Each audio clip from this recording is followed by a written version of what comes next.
We'll get the hearing started. Mr. Secretary, would you please rise, are you going to testify as well, or comment? Yes. And Why don't you rise as well? Thank you, Candace. Ann. Yeah.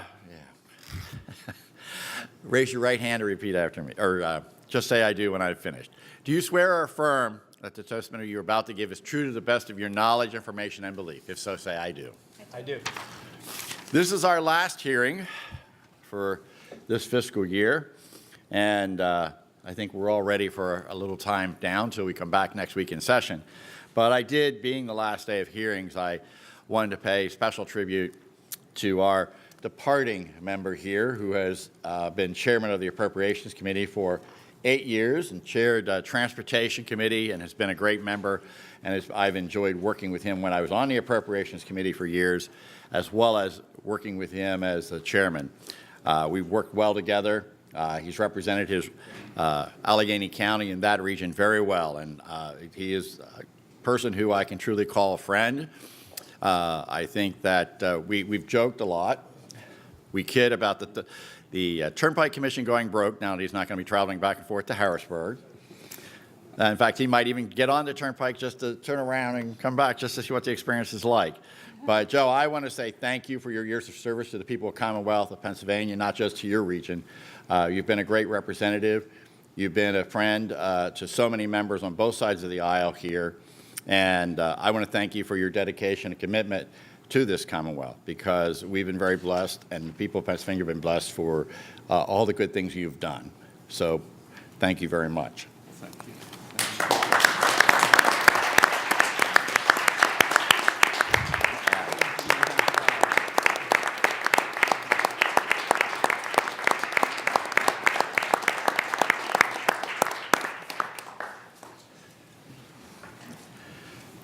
So now he's not allowed to ask any questions today. No. With that, I think we will move into questionings, and I'll start off. Chairman Kozik, would you like to make any comments, by the way, to start? Well, I'll just start with a couple of comments. Thank you for those kind words. It's been a bittersweet decision. I've chatted with almost everybody here in the room, at least the members, on these, the decision to not be a candidate again. And I want to say, Chairman, it's been wonderful working with you. You've been a gentleman. You've been very gracious. I've seen a side of you that I hadn't seen, just from a distance. And you're a real, just a down-to-earth guy, really. And it's been a pleasure to work with you and all of the members here on both sides of the aisle, and the staff. A lot of the staff too. I can't forget them on both sides of the aisle. They've been a very good staff. So I just want to, let the members know that the chairman and I get along really pretty well. I mean, we each have a company line, and we have some differences, in strategies, but we've always been on the same page as far as human beings. We're just looking out for what's best for not only the people in our districts, but our members here, trying to take care of them. And the chairman has always been very, very fair with me. He lets me know things in advance, and so we've had that. And I think I only accidentally drank out of his coffee cup one time. So I think that's a pretty good record. When you sit next to somebody who's all these hours and hours with Dave and Miriam, and you kind of get a different perspective with the people that they become like family, really. So I just want to say that's the hard part about this, because it is like family, and leaving is bittersweet. But hopefully everything will turn out, and I hope everything is good for all of you. It's a great Commonwealth we live in, great people that live here. And we get to represent them, which is really an honor, and it's just been wonderful. So thank you very much. You're welcome. I have offered to Joe that he may want to come back one time a week during next year's budget hearings to kind of wean himself off of all these hearings. I don't think he's going to take me up on it. But anyway, we'll move to our first questioner, and it's Representative Hahn. Thank you, Mr. Chairman. Good morning, Mr. Secretary. How are you? Good morning. I want to start off with the modernization of the county assistance offices. In the 17-18 budget, they included a savings of $8.5 million state funds and almost $18 million in total funds from modernizing the application and processing system through the CAOs, through the increased use of web-based applications and processing centers to improve the distribution of cases through them. So last year's budget noted that was going to be a multi-step effort. But this year's budget, or the 18-19 budget, contained no mention of additional savings or continued steps. Is the administration no longer pursuing the modernization of the county assistance offices? We are. As you may remember, last year's proposed budget did propose a statutory restructuring unification plan to bring together all four state human service agencies under a single agency umbrella. That was not something in the end that the General Assembly decided to adopt. That did alter, to some extent, those consolidation efforts as they related to the operation of our county assistance offices. It remains a work in progress, and we have taken additional steps that we can take with executive authority to complete some of that consolidation activity among the operations of those agencies, and then in part how those consolidations affect the operation of our county assistance offices. As we talked about last year, it's something that we want to look at vertically, as well as horizontally, meaning we want to look at how we coordinate the operations of our state agencies as they affect. I don't want to interrupt you because we're short on time. I have a time limit here, but if I may simply finish, though, as they affect the operations of the CAOs, but also how we integrate those operations with local governments. And, okay, and how but the they secretary, manage. excuse me, but the Secretary Miller had said that the initiatives were no longer being pursued because staff didn't want them pursued. So I'm just a little confused with how that's working. I mean, you know, when the Secretary is saying that they don't want to modernize, staff doesn't want to modernize, I mean, we're trying to have savings here and consolidate, so I guess that's my concern. I don't know or what specifically the Secretary may have said or not said, or how her words may have been misunderstood or misconstrued. But I assure you that we continue to look at efforts to, further integrate the operations of our county assistance offices, again, both across agencies and with local governments and how they operate their operational efficiencies to But find savings. if they're not doing it in this year's budget, then we need to, aren't you going to have to find a way to fill in? If you're still going to modernize, DHS has to find a way to make up that savings that you had put in the budget if we haven't done it in this time frame. I assure you we are going to meet all of the expenditure targets that are included as part of our proposed spending plan for the current fiscal year. There'll be spring update changes. There'll be adjustments. Some appropriations may be slightly higher, some lower, but the overall spend will be consistent with the dollars that were appropriated. And our proposed budget, we believe we can meet all of those budget goals as we've set them forth in the budget that we unveiled on February the 6th. Are some of the savings federal dollars that are coming in? The savings are both state and federal dollars. Okay. Well, like I said, as we're looking to downsize government and we can do something with to consolidate some of these offices and make it better. So since I still have a green light, I want to go to the health care centers. I think the same thing. We're looking to take the state health care centers and maybe reduce the number of brick and mortars and consolidate those, maybe put them in with the county assistance office or the area agency on aging. So are we still looking at doing that? And are there lease buyouts in the budget, anything that's we're looking to? Again, in this case, there are both statutory as well as legal constraints that we have to operate within. It's something we want to continue to work with the General Assembly to address. We were able to reduce our total expenditures, within that line item significantly. We were not able to meet the current year budget target, but we want to continue to realize savings and again, look at those operations and make the operations of those centers more effective and efficient as we go forward.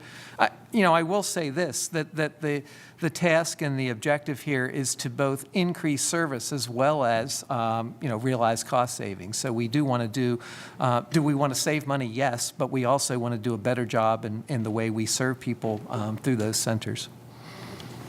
I had a few more questions, but I'll wait till the next round. Thank you, Mr. Chairman.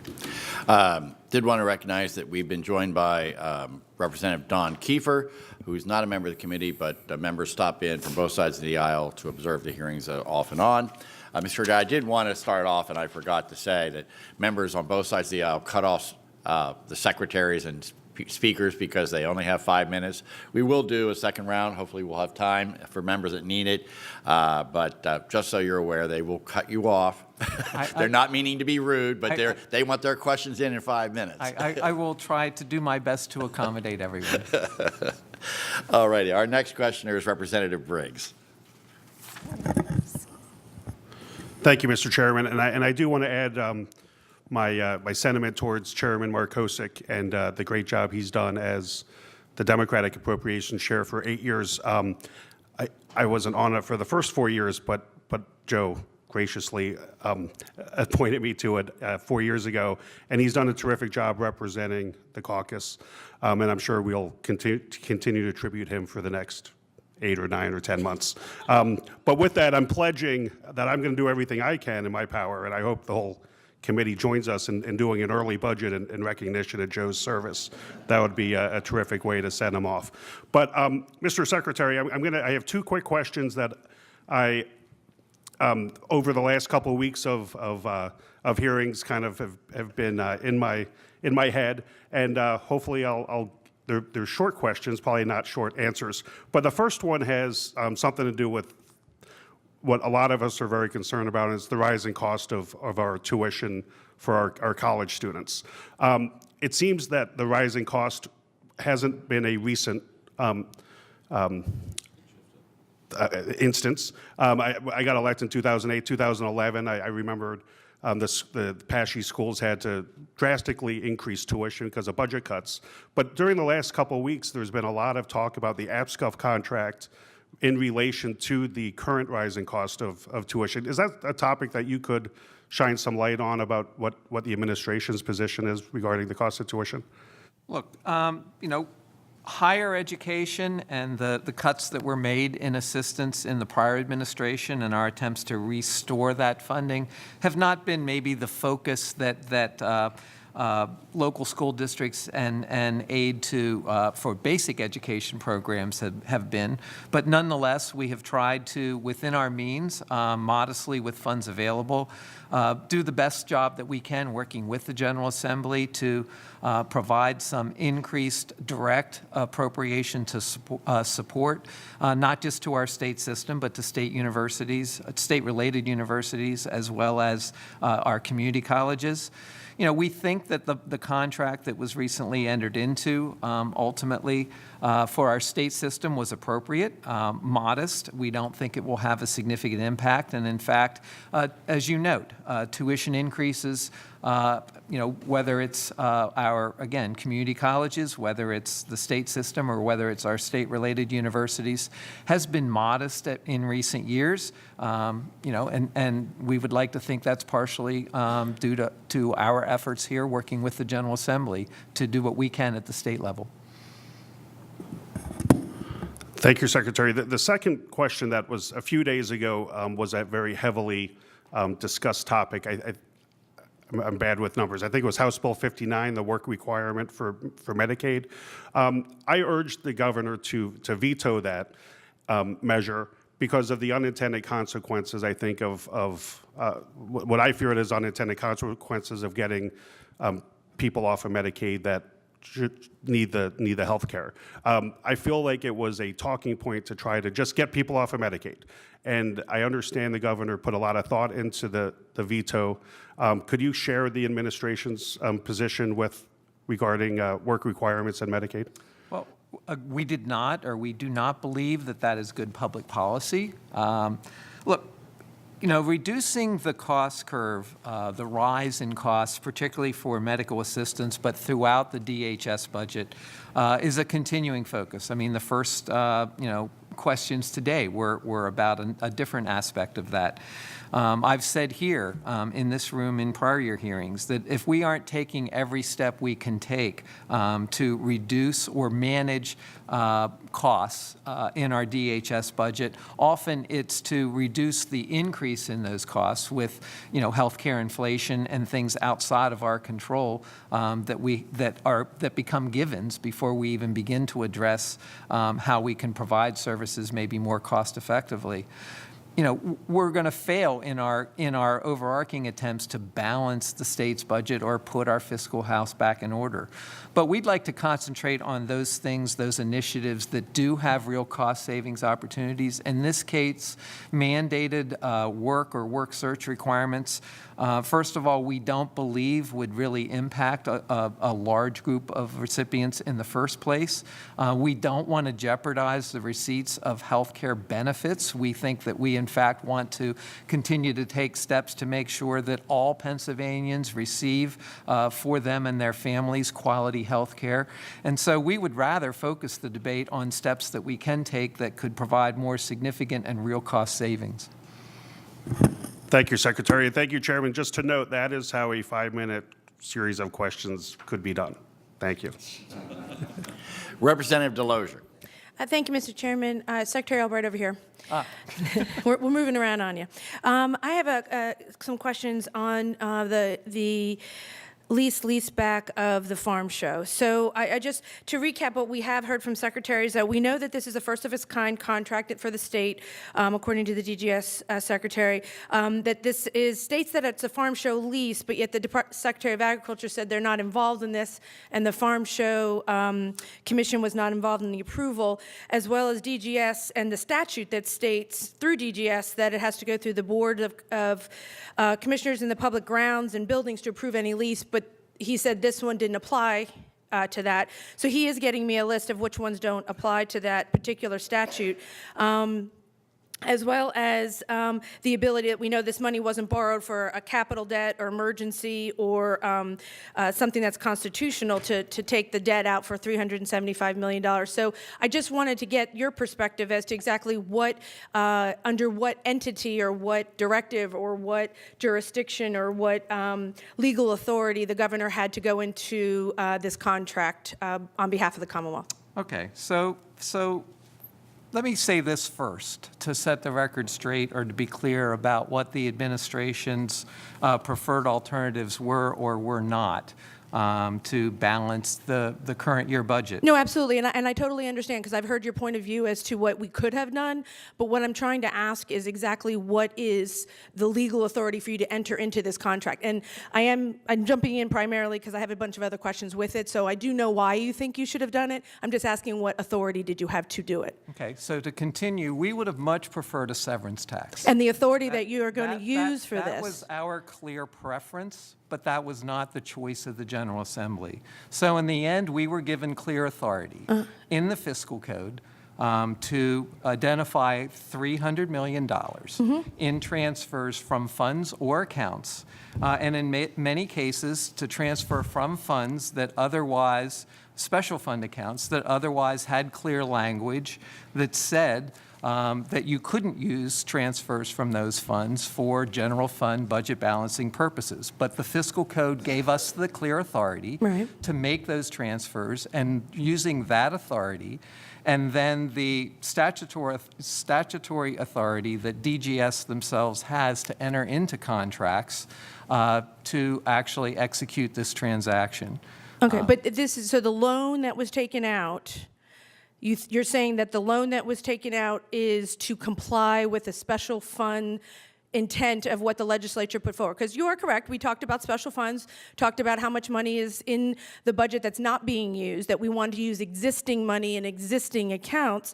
And instead, you're saying that the governor decided to go out and take a loan out for $200 million and establish a new account in which to use for that transfer to comply with that part of the budget that was in the fiscal code? This was one of the steps that we took in lieu of a severance tax to put the current year budget in balance. Okay, well, the fiscal code doesn't mention severance because that was not passed by the legislature. It mentions special funds. So the governor went and developed, and as of January, established a new special fund, and then took a loan out to fill that special fund, and then decided to transfer that money into the general fund to comply with what had been written in the fiscal code in October. Am I understanding that correctly?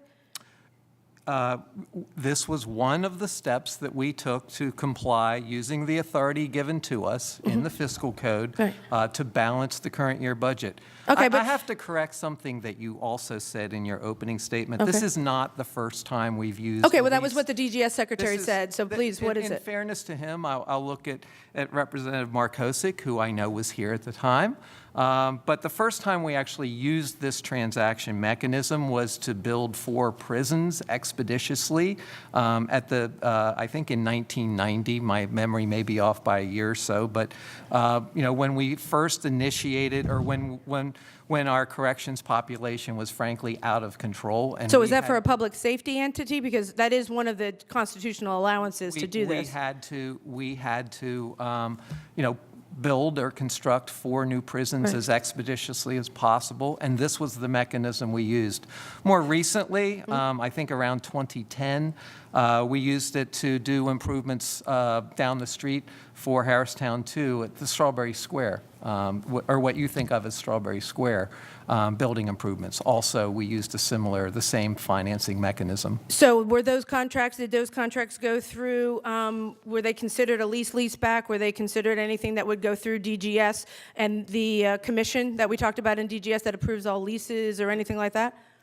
You're referencing I think you're referencing the Farm Show Commission. No. The one that's under the board in DGS, it's, let me get the exact name of it because I always mess it up a little bit. The Board of Commissioners of Public Grounds and Buildings that's required to approve all leases for executive offices. Yeah, I think in this case, it was a contract, and it was done under their existing executive authority given to them under the administrative code to operate. Well, they were not involved in this contract. They were excluded from this contract. They were not a part of this lease No, back, This contract was executed, by DGS. but not through this commission. That's what I'm. The commission didn't have a required responsibility as part of the transaction. Okay, so the statute only applies to certain contracts. I think I've been clear about the statutory authority that DGS has to enter into Okay, contracts. so we just disagree as to what has to go through that, but for that statute, what has to comply with it. The secretary is giving me a list. He said that which type of contracts have to go through and which ones don't. We're waiting for that list, so it'll be very interesting to see how many other types of things do not have to comply with statute. So thank you, Mr. Chairman. Thank you. Very good. Representative Kim. Mr. Secretary, over to your left. Good morning. Thank you for being here. Thank you. We have a lot to cover today, but I wanted to take advantage of your vantage point as being Budget Secretary, to kind of take the temperature of how we're doing fiscally. For me personally, I feel that we have a leaner government today than 3 years ago. We're looking to fill a rainy day fund, which we haven't done, I feel like, for decades. We're fighting hard to put in one-time revenue sources. Mr. Secretary, what, in your view, where are we now, and what steps do you think we've taken to get us, I feel like, on this firmer foundation? Yeah, oftentimes, I think in the media, we want to focus on the dysfunction in Harrisburg. We want to focus on things where, whether it's the administration and the General Assembly, whether it's Republicans or Democrats, things that we don't agree about. I'd like to say at this point, when we now look at where we are, we assess the Commonwealth's fiscal position here in 2018, knowing where we've come from when at least our administration began in 2015. We're proud of the progress that's been made. We've taken several significant steps forward, working in most cases with the General Assembly. If there were steps at times that we had to take unilaterally using executive authority, we aren't shy about doing that. But today, we believe believe, particularly with the current year budget that was put in place, that we, to your point, as you've already alluded to it, we were able to identify more than $2 billion in real budget savings that we were able to take out of expenditure needs in the current year budget that's been put in place. If you look at the revenue packages that have been enacted by the General Assembly over the course of each of the last 2 fiscal years, together they provide for the 18-19 fiscal year budget about $1 billion in real recurring revenue going forward to cover our expenditures for 18-19. Cumulatively, that's more than $3 billion of budget progress. Do we still have work to do in the next fiscal year going forward? Yes, but we've made substantial progress. And the state's fiscal health today, to your point, is better than it's been for more than a decade since the Great Recession hit. That's all I have. Thank you, Mr. Secretary. Thank you. Representative Kurt Sonny. Thank you, Mr. Chairman. Mr. Secretary, good morning. Morning. I want to talk about the lease-leaseback agreement again and do a little follow-up on that. I'm really kind of curious as to know how we moved from an RFP that went out for a lease-leaseback, and it's my understanding from Secretary Topper that the respondents to that RFP, I believe he said there was 4, all responded in a lease-leaseback agreement. There were 4 finalists. There were significant more original respondents. And were those responses all dealing with a leaseback type of agreement? They were in response to the RFP as it was issued. And did it not say in the RFP that it was a leaseback? They were in response to the RFP as it was written. Well, it does say in the RFP that it was a leaseback, Mr. Secretary. It does not say that. I think that I've it was a answered loan. your question. And so how did that become a loan? How does a leaseback become a loan? Maybe the confusion in part is because there are 2 layers to this transaction. The difficulty we had is that this is not the only foray into the credit market this year to balance this budget. We had to go out and do 2 other debt offerings. One, a continuing effort to pay for the backlog for school construction reimbursements that are funded through the state, the Plan-Con process, as people refer to it, as well as a significant $1.5 billion Mr. Secretary. securitization. But I have to explain this so you understand the transaction. I do understand those because those were all very specific in the appropriations bill and the fiscal code. So that Nowhere in the appropriations bill or the fiscal code did it direct the administration to create a new account. I think anybody that reads those 2 documents and sees the language that specifically says that $300 million would be transferred from special fund accounts. special funds and accounts, those are 2 separate things. Special funds and accounts. I think anybody reading those would have taken those as existing accounts and not the creation of new accounts, and not specifically an ability to go out and borrow money. We were very clear at the time that General Assembly, or that legislation was enacted by the General Assembly, what it gave us the authority to do. And so do you believe that any department secretary has the ability to go out and borrow money for the general fund? No, that is specific to DGS's authority in their capacities and responsibilities. But if I can try to finish the prior answer I was providing, because we were doing those 3 major financings, if you will, we had to sequence them. And it's the ultimate farm show transaction that is the smallest that will go last. So they'll have to finish their work in the credit market. Their commitment to us is 2-tiered, and so there's an interim loan, and that's how they satisfied the obligation to transfer the $200 million that was transferred consistent with the timing of the RFP, and then the ultimate transaction in the credit market is yet to be completed. Do we know how long that we have to carry this loan and how much interest we're going to pay? It's a 29-year loan, in this case, at an interest rate of a little above 4%. It's a taxable transaction, so we're again pleased, as we were in all three cases, in the end, how well we were able to do in the credit markets. And so you believe that the Secretary of DGS can borrow money anytime for the general fund? If the statutory authority is provided for the circumstances that I already described, we would have to have a fiscal code authorization that would give us the authority, if you're asking that we would be doing that borrowing to transfer funds to balance the general fund budget. And what specifically, where do you see that authority that in the fiscal code or the budget? I'll ask Ann to look it up. It is a specific section of the current year fiscal code that was put in place. Where that authority is in here. The Secretary of the Budget shall transmit to the State Treasurer a list of amounts to be transferred from special funds and restricted accounts to the general fund. Correct.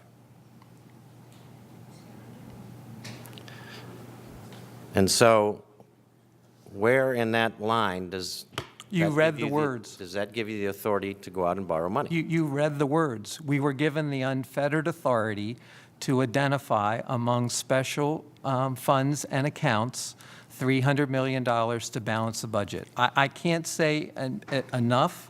This was not our preferred. We agree with you. This was not our preferred approach.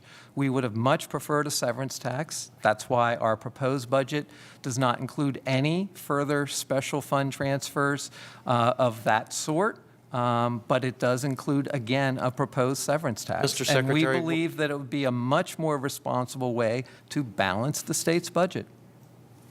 Could I ask you, what would you have done if the wording would have said existing funds? I can't speak to you in hypotheticals. We were very clear about what our plan was. We were very clear about the language that we needed in the fiscal code to have the authority to complete this transaction, and that's why the fiscal code was written in the way it was written. Thank you. Thank you, you. Mr. Chairman. Representative Kinsey. Thank you, Mr. Chairman. Good morning, Mr. Secretary. Good morning, Representative. The theme over the past 3 weeks have really focused on job creation and workforce development. I know that the administration has really talked about this, and I think over the past 3 weeks we've sort of delved into those particular topics. I think that many of us believe that in order to create a better economy for Pennsylvanians, it's going to require a partnership between employers, workers, and our government. And this is going to take efforts for all of us to be inclusive for every Pennsylvania, basically from every race, every ethnicity, age, ability, and income level.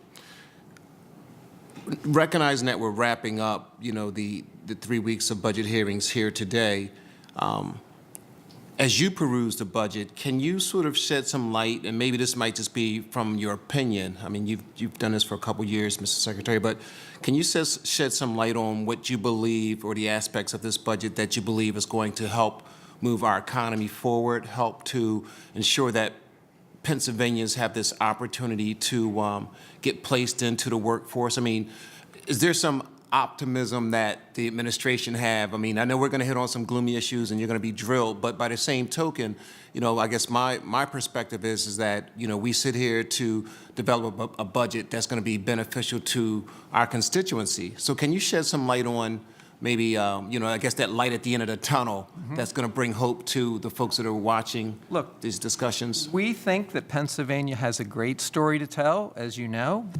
We are actively competing to bring an Amazon facility here, and we have not one but 2 potential locations that continue to be in the running for that effort. But we think we already have a great story to tell. Net employment has increased during our tenure over the first 3 years of our administration by nearly 180,000 jobs. In 2017, that employment growth at about 1.3% outpaced most of our northeastern and state competitors for new business expansion and job growth. We believe, given Pennsylvania's diverse state economy, that we have huge opportunities going forward, now even as an energy state, given the natural gas reserves that we have here and the whole Marcellus shale play, that we have huge opportunities as a Commonwealth to grow our future economy. And that is the real answer, ultimately, to a long-term fiscal health. If we're not creating jobs, if we're not convincing employers that are here already to expand their operations and help them be competitive, if we're not enticing employers from out of the Commonwealth to locate here for future business expansion, that we're not going to be successful in really solving the long-term fiscal challenges that we face. So we think we have a great story to tell. We've worked with the General Assembly to make key investments. The Manufacturing PA initiative, for one, that was funded in the current year budget, provides $12 million in targeted funds for our manufacturing industries, for job training, for direct cooperative work with our major research institutions. The full phase out of the capital stock and franchise tax was an important step to create a better, more competitive business climate. And now some of the outside business ranking agencies have looked at Pennsylvania and said that we are among the top 25 states when they rank our business climate. As we look forward, can we do more? Yes. Do we want to continue to work with the General Assembly to further develop these efforts in our proposed budget with an emphasis on making sure we provide a skilled workforce with new investments in our career and technology programs? These are all important next steps, as well as taking some steps to create a fair corporate net income tax system and reduce that corporate net income tax rate over each of the next 5 years, as our proposed budget would accomplish. Great. Mr. Secretary, and I appreciate you sharing that. I just think it's important that folks who are watching these budget debates go on, that they recognize that there is hope for Pennsylvania, that there is a plan to move our economy forward. And I think that you, the governor, as well as the General Assembly, have an obligation to work together so that we can make it feasible for all Pennsylvanians. So again, thank you very much, Mr. Secretary. Thank you, Mr. Chairman. It is, for the record, Section 1726-G were the words of the fiscal code that were being referred to earlier. Representative James. Thank you, Mr. Chairman. Mr. Secretary, good morning. Good morning. I'd like to return to the electric topic of the financing agreement on the farm show complex, please. First question would be, in light of the fact that the budget shortfall was an estimated $400 million and the directed action was to transfer from reserves and/or accounts an amount equal to $300,000, how do we arrive at the number of $200,000 to borrow? Excuse me, $200 million to borrow. The shortfall for our current year budget was about in the end, turned out to be about $2.2 billion. I'll remind you that we ended the last fiscal year with more than a $1.5 billion shortfall. So we had to, in providing for a balanced budget for the current fiscal year, identify more than $2.2 billion in revenue to close that budget gap. And this was one of those steps that we took in the end to do that.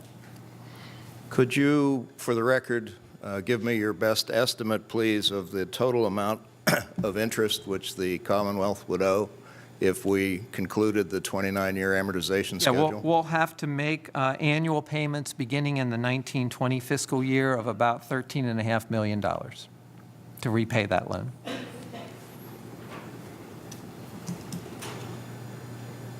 We can't be talking about the same thing. The amortization schedule which we were provided with shows a much larger amount, $200 million repaid over 29 years. My next question. The annual payments that we intend to make to repay that obligation No, is about $13.5 million Okay. annually. I'm talking about the total over 29 years, approximately. Can do that math. Well, let me help you. It's about $175 million, which, by the way, our grandchildren will have the honor of finishing paying for us. Again, that's why we would have much preferred a severance tax. We That's okay. think that that would have been the We're here appropriate to solution. discuss what's been done, not the talking point, please. I can Where in only the answer document- what our preferred approach would have been. I think we understand that. You obviously didn't prefer this method, but we didn't have the authority to impose a severance tax. That's something we would have to have the General Assembly Where in the to do so. document is the rate of interest established? Is it in an escrow agreement, or is it somewhere in the financing agreement? Yeah, it will be in the ultimate financing agreement. Okay, so it's not available for public consumption at this We moment? can provide that when it's completed. Okay, looking at the total amount of interest repaid and doing the calculations backwards, it appears to be something on the order of 4%. Correct. Okay. If I did, I apologize if I didn't already say so, that's where we think, that's about where we think the transaction will fall. Are there other costs involved in this financing package? I believe that's the extent of the payments. It's really a fairly plain vanilla transaction in the end.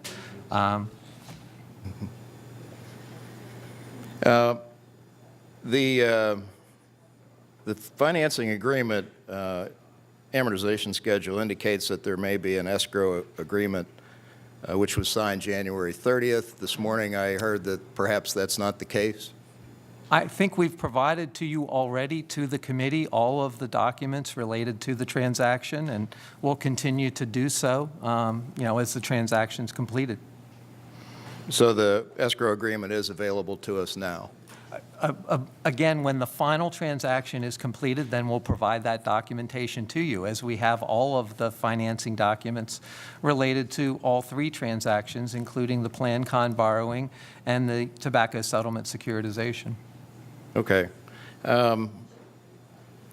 Getting back to the four finalists and perhaps the other individual organizations that were asked to provide some sort of a bid, did the RFP also contain any information or request for information on, say, underwriting costs or other fee costs? I was not a direct participant in the RFP process. I was not privy to, because I wasn't part of that selection committee, the process they used to determine the ultimate awardee. Who all then prepared this document? Who was engaged in that? This was a contract and a process executed through DGS. Okay. And would you categorize it as a loan or a lease? I'm not one who likes to get caught up in semantics. We refer to it as a farm show transaction for that reason, but the obligation is the state's obligation long term. Again, it is part of the financings that we had to do to balance this year's budget. It was the smallest of the three financial transactions that we did have to enter into. From our view, it's regrettable that these were the steps that we had to take to balance the current year budget. We proposed a much different approach. But we continue to work with the General Assembly, and ultimately, I think from our view, we would rather focus on the positive things that have resulted from the current year budget than the places where we disagree. Given the fact that there may be a second round, I'll return to ask a few questions about consideration and other matters. Thank you. Thank you. Representative Donatucci. Thank you, Mr. Chairman. Good morning. Good morning. Yesterday, the state police testified, and again, we discussed a $25 per capita fee on municipalities relying on state police troopers. We also know that the fiscal code of 2016 established a cap on the amount of funding that can be transferred from the motor license fund to support state police. In the governor's proposed budget for 2018-19, state police will receive $769.7 million from the motor license fund, which is the maximum allowed by the 2016 fiscal code. It leaves no flexibility for additional funding from that source in 2018-19. That budget also relied on the $63 million from the proposed $25 per capita fee that I already referenced. If the legislature, again, does not enact a fee on these municipalities, how would the administration address the hole created by the state police budget? As you point out, because of that statutory cap, if we don't choose to put a fee in place for those communities to at least pay some portion of our costs for providing police services for those jurisdictions, we'll then have a $63 million hole in our general fund budget. Because of that statutory restraint, if you will, on the amount of funding that the motor license fund can provide, is allowed to provide to offset the cost of the state police operations. Now that has to be made up at the budget table, if you will, to find other cuts or revenues to replace that $63 million wholly from the general fund. Thank you. Now I'm going to go into a different direction. We know that there's a lot of changes happening at the federal level. And it was recently brought to my attention that the federal tax reform law includes the creation of a new Opportunity Zone program and gives Governor Wolf until March 22nd of 2018 to submit his Opportunity Zone nominations or request a 30-day extension. There's a lot of uncertainty around this, and in the absence of promulgated federal regulations and a substantially public process like we've seen in other states. So policymakers and the public deserve as much time as possible to educate themselves on the potential benefits and consequences of taxpayer subsidized speculation in their communities. This is all new to me. Due to these circumstances, doesn't it make sense to at least request an extension and refine our process to ensure the best outcomes for the people of Pennsylvania? I mean, I have no idea how this works. We will likely seek an extension if possible. We will ultimately submit an application. I want to be clear to everyone about that, but we will likely seek a 30-day extension if possible. Thank you. I have nothing else. Thank you. Representative Dunbar. Thank you, Mr. Chairman. Welcome, Secretary. Good morning. And we will talk about something other than the farm show, at least for a few minutes here. That will be refreshing. That there you we go. have other concerns. Over the last few weeks, we've had a lot of discussions with a lot of various secretaries, and as you know, as these hearings go on, some things prop up and they generate some concerns, and I'd just like to discuss a few of those issues with you to see what your thoughts are as we move forward. First off, with DHS, we had some discussions about the Medicaid capitation line being an augmentation, essentially reduction of that line based upon the GRT tax, which is no longer going to be available to us in the future. And does that create a budget hole next year? In our discussions with the Secretary, they said that there's going to be normal growth of about $400 million on that line, and the loss of the augmentation of $351 million can potentially mean an increase next year of $750 million on that line item alone. Do you agree with that assessment? Look, what I don't know what the Secretary may or may not have said. We meet on a regular basis. Every other week we sit down with Secretary Miller and her staff. As I already alluded to, trying to take whatever steps we can take, working with the General Assembly to, bend that cost curve, to maximize the amount of federal reimbursements, third-party reimbursements, to fully fund our medical assistance and larger DHS obligations, is a constant focus of our budget efforts.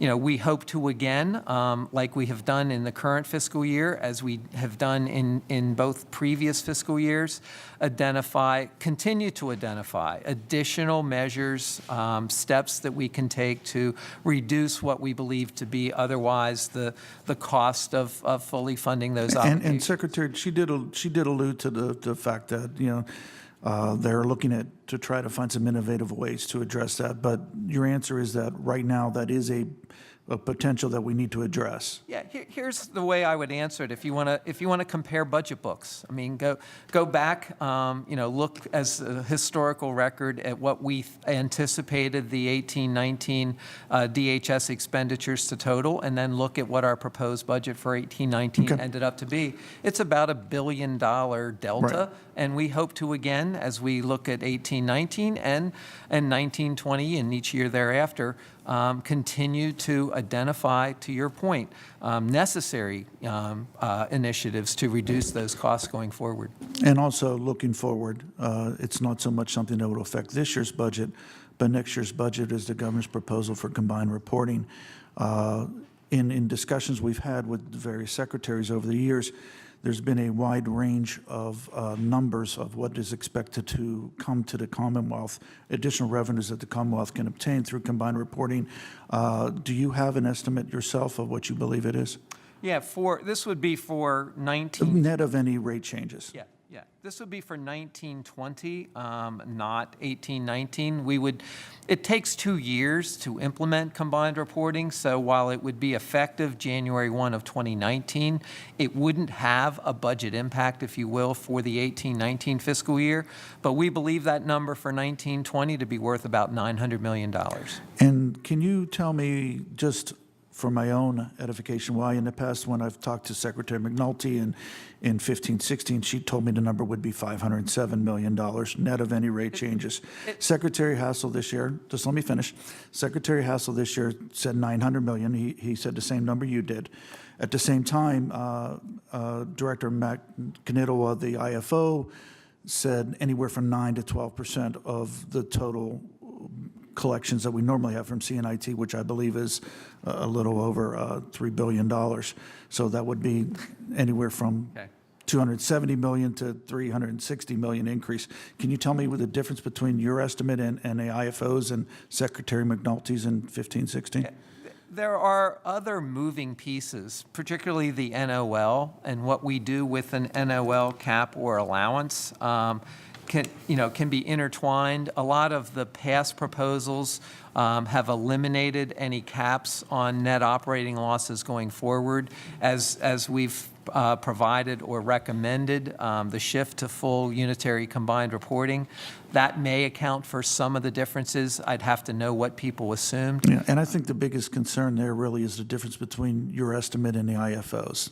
And I think we need to really thrash out exactly what is the difference there so we don't have a situation in the future. And lastly, real quickly, the LCB, when they were here, they made comment that they had some concerns about the ability to continue to make a $185 million transfer in the future. Do you have those concerns as well? I think from the administration standpoint, we're very, very bullish about what the opportunities may be for the LCB going forward. Again, another one of those things that I would say thank you to the General Assembly.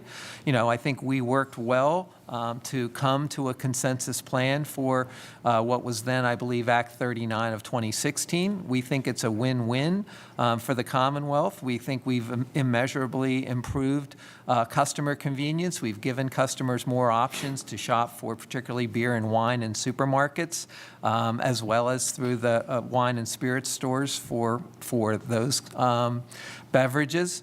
We think that with the competitive pricing and other flexibilities that legislation provided, our LCB system, that they can not only meet but maybe exceed those out-year forecasts. And we're confident that working with them, yes, pushing and prodding them, I admit, from time to time. That's our job as an administration. That's the governor's job personally. But we are confident that we can meet those long-term forecasts and see that, again, as another great example of the good work that can occur when the General Assembly and our administration can figure out how to work together. And I truly hope that is the case, but thus far I have yet to see it actually materialize in profits, and hopefully those changes we made in the past will materialize. I don't see it right now. Just in closing, just wanted to make comment that collectively, all these things does generate some concerns, not so much this year's budget, but future year budgets of, do we have any type of deficit that we're going to need to address? And I'm certain that you will be paying attention to it as much as we will. Thank you, Mr. Chairman. Thank you. Representative Boyle. Thank you, Secretary, for being here. Right here. Hi there. Hey there. This is the beginning of the 4th year of Governor Wolf's reign as governor of our state. I was curious about We would like to say service, but that's service, sure, service. I was interested in just more of a general outlook of our overall fiscal health, especially in comparison to Governor Wolf's predecessor, Governor Corbett, who had served 4 years. How would you compare the fiscal health of PA right now in the 4th year of Governor Wolf to the 4 years of Governor Corbett? Again, and when I answer positively and say that our fiscal health has improved significantly, I want to look at all of you and say that that's to our collective effort. Working with the General Assembly, the process is often hard. And again, the press, the media often wants to focus on the dysfunction, the disconnect, the arguments, the places that we don't agree. But in the end, regardless of how messy that process may appear, in the end, we've found the consensus working with the General Assembly to take significant forward steps. Yes, many of them were initiated possibly in many cases through executive action, but we have identified in the end more than $2 billion of real cost savings to balance the current year budget. Our complement is about 1,500 positions today, lower than it was in December of 2016. Our workforce today at less than 73,000 positions in the governor's direct jurisdiction, lower than it's been in more than 4 decades.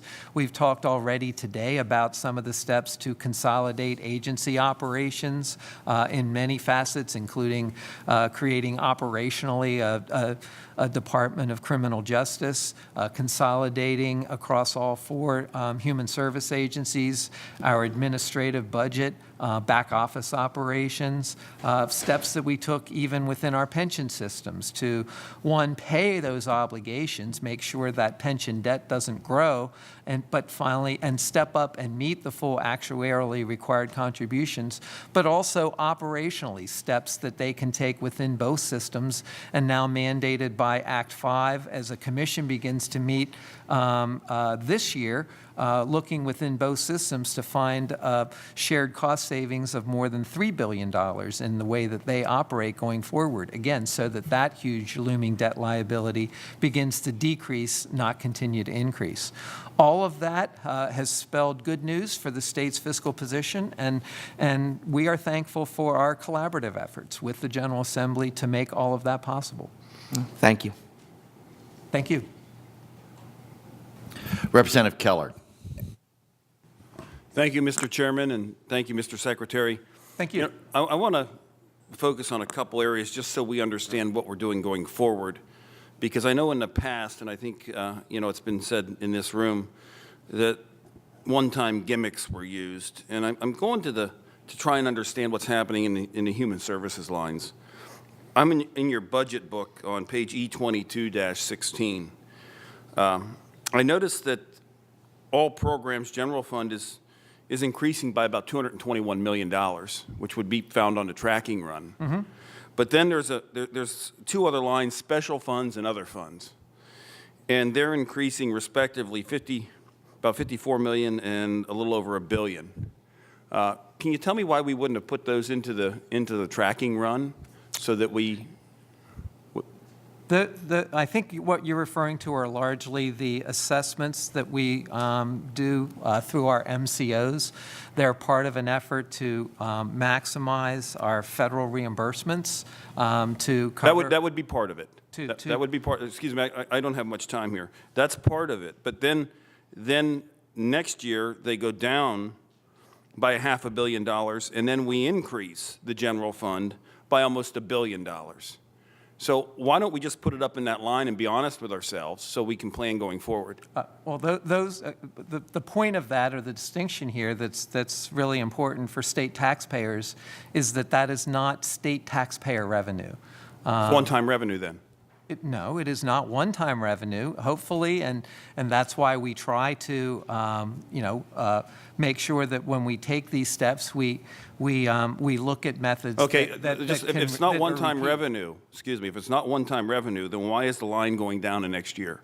Well, we have to be careful about the assumptions that we can make, and until we complete work with the General Assembly, until we negotiate future agreements with hospitals, future agreements with our MCO providers, we want to maximize all of those efforts. So how much of that is MCO money? I can't tell you off the top of my head, but we can get that information. Would to the it be committee. $500 million, $300 million? I don't want to, off the top of my head, give you a wrong answer, so let us do our homework. We'll provide that information to the committee. Okay, speaking about doing homework, we were given the true interest cost on the farm show lease of 4.33%. Is that an accurate cost on that? I think it's in that range. Again, a little bit more than 4%, yes. No, I thought that it was a done deal when we got that, we booked that money earlier this year, and then I understand that we have a short-term agreement until July, is that correct? No. And I couldn't kind of finish the answer earlier, so thank you for giving me the chance to do it. In the end, we had to sequence 3 credit transactions. They asked to not go out and do the permanent financing and put it in place while we were already doing the significant additional borrowing for PlanCon and the tobacco settlement securitization. So that's why we sequenced this as the final transaction, the smallest transaction, but to give a little bit of space in the market. Thank you for that answer. Then why did we book it in January? Well, again, that had been part of the RFP. That had been put in place before we understood how all the rest of these transactions would be sequenced. And so they needed to comply with that RFP. We needed to finalize, if you will, the state side of the transaction. In other words, that's really for the private entity that's completing the transaction, not for us. But that allowed us to finish our work with them, and now they have to finish their work in the So we credit booked it market. as revenue because they said Pennsylvania booked us as revenue in January. They had to be complicit with the RFP and the conditions under which they were awarded the contract. A contract which the General Assembly had no part of.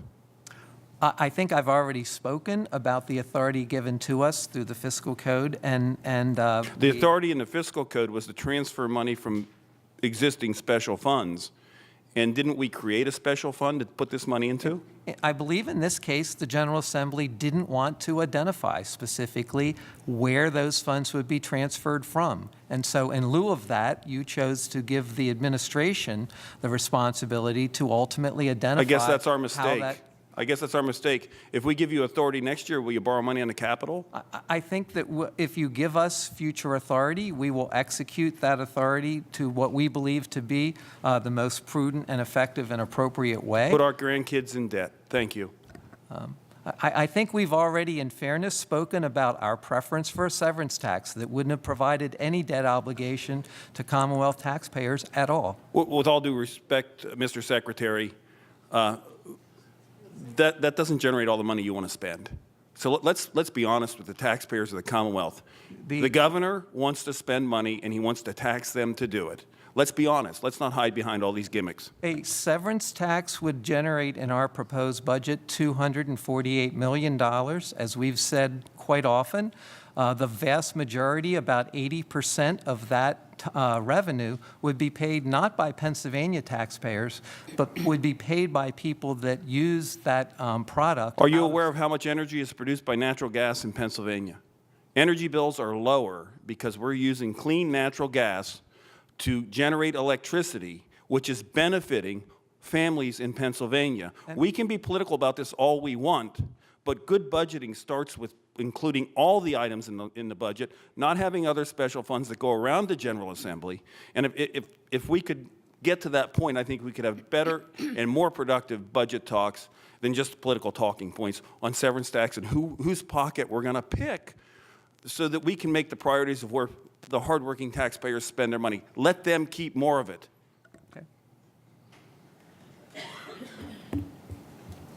Representative Quinn. Oh, goody. Thank you very much for being here. Good morning, Representative. I've served in the minority, I've served in the majority, and this, like Chairman Markosik, is my final my final hearing, budget hearing as a House member. And over the years that I've been here, I've learned that whether we're in the majority or the minority, we all have the same goals of having the best interest of Pennsylvania in mind, and we just have goals getting there differently. And sometimes these hearings take the tone of being adversarial. Please understand that we're on the front lines when it comes to seeing our constituents, whether it's in the grocery store, at a town hall meeting, or whatever, and we're just looking for those answers. So thank you for being here to answer. Thank you for those comments, Representative, and I can't emphasize enough myself. I'm sorry, I'm going to cut into your 5 minutes, but that's why I'm trying to emphasize. If there's one takeaway from today's hearing that I'd like to provide, it's that we ought to focus on the successes when we've worked together. And in large measure, we're here today to talk about a lot of progress because of that success. Okay, that's in my 5 minutes, though. So if you've been watching the hearings, you may be aware that I've been asking questions regarding the employee liability self-insurance program. I've learned from Secretary Topper that in the past year, the Commonwealth, that's $5.7 million was paid into this fund and $3 million was paid out. Now, I bet this thing we have in common, too. When the stock markets go down, I sweat for the pension liability that we have. And now, in learning about this, I sweat for the potential liability that we have for a program that I wasn't even aware existed. And one of the lines of questions that I've had for some of the different agencies was with regard to the payouts that have been made. Of that $3 million in the last year, I'm aware that it was not all about employee misconduct, but I'm curious if you could provide, I don't expect you to have it off the top of your head, but of those payouts, how many of them were for abusive behavior on the part of employees, elected officials, as well as state employees, because they're all under the same umbrella of that fund? Yeah, I think we will provide, Thank you. As you've requested, the information, and say that I think that the governor, from his bully pulpit, has been very clear about the responsibility we all share as public officials, the appropriateness or inappropriateness of actions, and how that should be responsibly dealt with. And hopefully, we want to lead by example. Yeah, I agree, and I've read some of the governor's comments, but it doesn't help me with my concern that there could be cases out there, there could be people coming forward, men and women, with complaints, and that they're settled on the back of the taxpayer. So with a $250,000 cap per claim, and knowing that some of these payments have far exceeded the $250,000 claim, I asked one agency yesterday, where does any money come from? And they said, from their GGO. So we'll provide the detail that you're asking for. When an agency pays out of their GGO for a claim in excess of the $250,000 cap, is it that agency's decision or loan, or does it come to the administration to weigh in on that? To what extent is that agency a silo in that decision? We don't make those decisions. Agencies don't make those decisions in a vacuum. And again, we'll try to work to compile and be responsive to the specific requests that you made. Look, I know this is not unique to one administration or the other. I'm just trying, as we've seen over the last year, and I think I pointed out, had one of our state relateds been a part of the PASHI system, we'd have been looking at over $100 million in payouts. So my concern is if something like that could happen to any one of our agencies, any one of the schools involved, what is our backup plan? Is there a reinsurance plan? Does such a product exist? How are you guys looking along those lines? We're taking a look at all aspects of how this is managed and appropriately how it should be done going forward. Thank you. I look forward to hearing you back and to working with you on this. Yes, thank you. And thank you for your service, by the way. Representative Roy. Thank you, Mr. Chairman, and thank you, Mr. Secretary, for being here. You have said several times today that you would have preferred a severance tax. Now, with all due respect, we would have preferred that you and Governor Wolf would not have spent $1.5 billion more than actually was available for the 2016-2017 budget. The $1.5 billion of supplemental appropriations that you requested is what made the budget problem to begin with.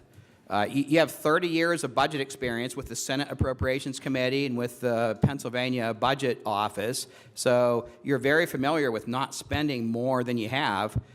And we hope that there's a realistic revenue projection this year as well. But that being said, if we run out of money this year, do you guys plan on spending $1.5 billion we don't have, or will you stop spending money and stop, putting us into this big deficit? So for the record, supplemental appropriations for the prior 16-17 fiscal year were about $400 million above forecast.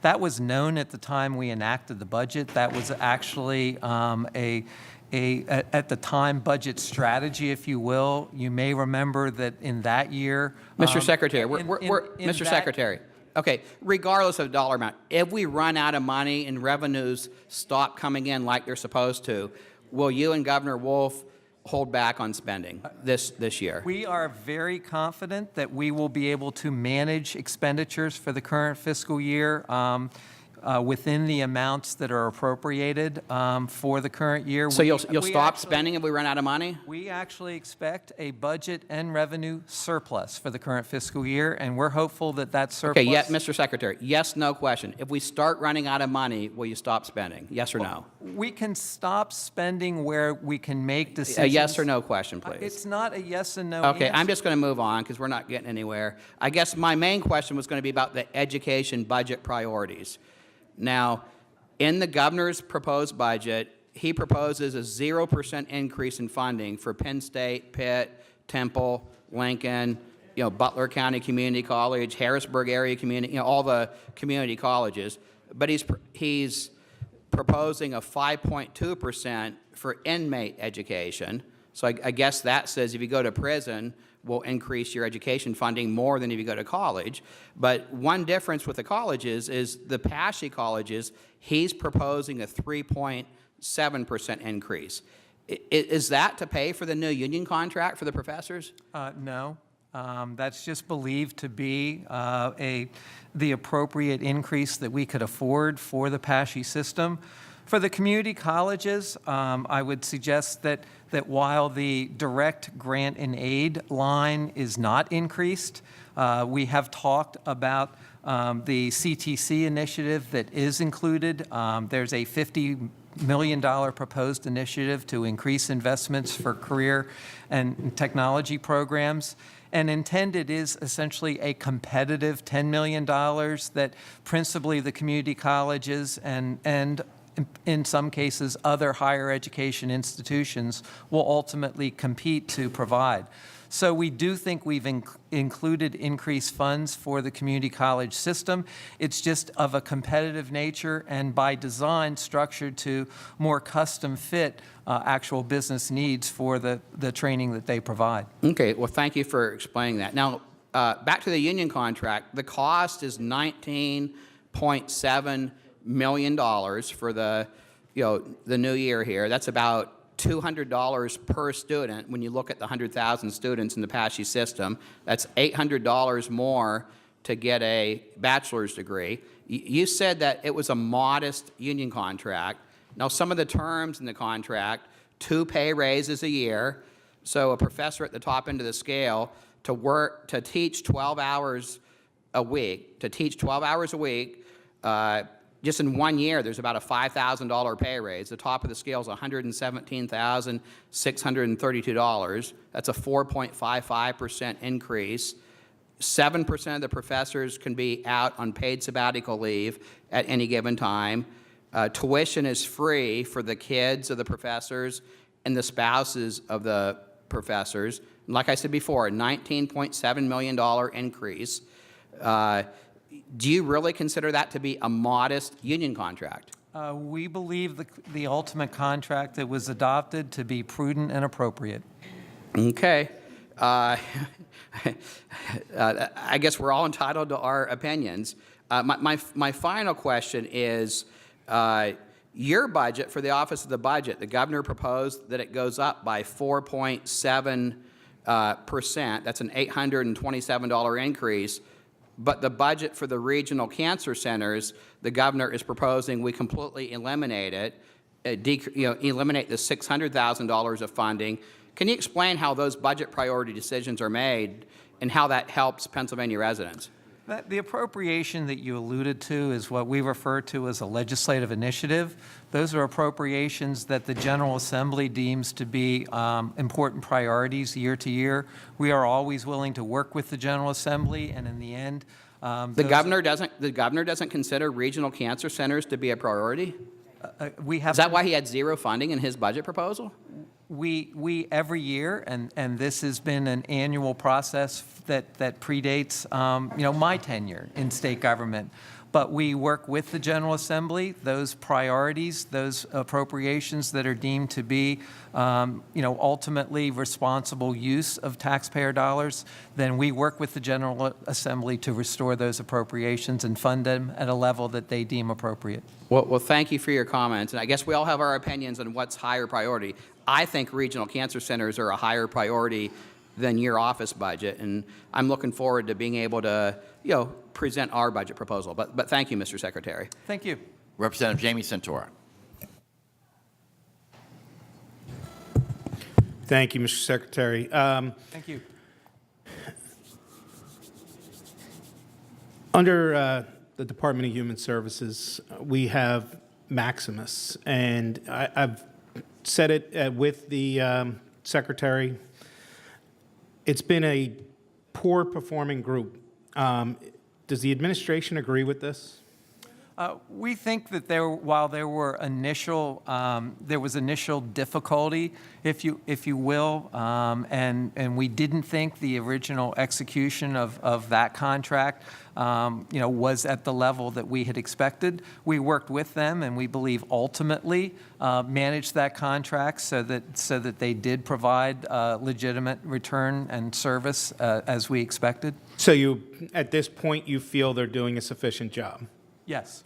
Okay. And do we have any numbers on how many seniors ended up in nursing homes due to the delay of the application process through Maximus?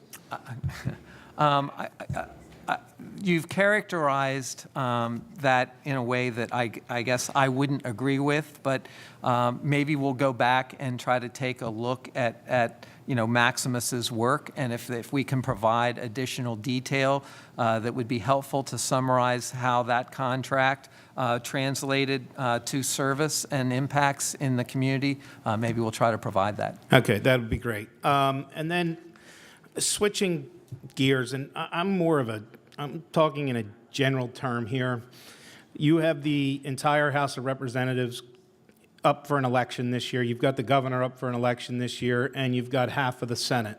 They're going to come back next year. Is this budget, what's in the budget, setting up a potential deficit for next year with one-time expenditures or anything else that could be in here?